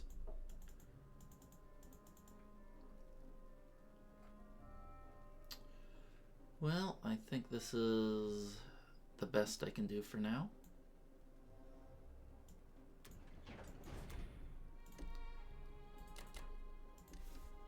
I love having this aircraft carrier here to give my units a little bit boost. Since I only have 1 infantry and I don't care about the anti-aircraft that gun, I'm probably just gonna send 1 guy over to Alaska just to, you know, slap America in the butt, take a little IPC from them. Alright, let's see, how are we doing? Well, it says we're pulling ahead in attack power, but obviously that's before the Russian-US turn. But, you know, Germany's in danger, there's no doubt about that, but we got some stuff going on for ourselves as well. Okay, well that's it for now, and I'll see you guys next time for Germany 13.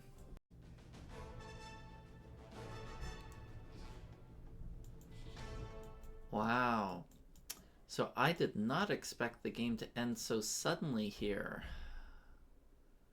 But from the looks of it, Matt's had a terrible round. Yeah, he lost his bomber in Germany. He hit Egypt, failed. Hit Anglo-Egypt, failed. And this was the big one. Hit Southern Europe. Looks like my AA hit 2 fighters. And he lost, he lost 3 infantry and an artillery more. Well, actually, I guess the AA gun makes it more like he lost, well, he still lost more. And losing the fighters is pretty crippling, you know, so feels good that luck comes back, you know, after we had some horrible fights. It's nice to see that he had some horrible fights as well. It's, not how I expected the game to end, but yeah, good game to my opponent. It was way closer than I thought after that start. You know, I thought it was going to be a walk in the park, and then I shockingly failed West Russia hard, and it kind of became a scramble after that. So yeah, that was a pretty shockingly close game. And yeah, thank you guys for watching. Let me know if you guys have any thoughts on how each of us played the game, and I hope to see you guys in my next video.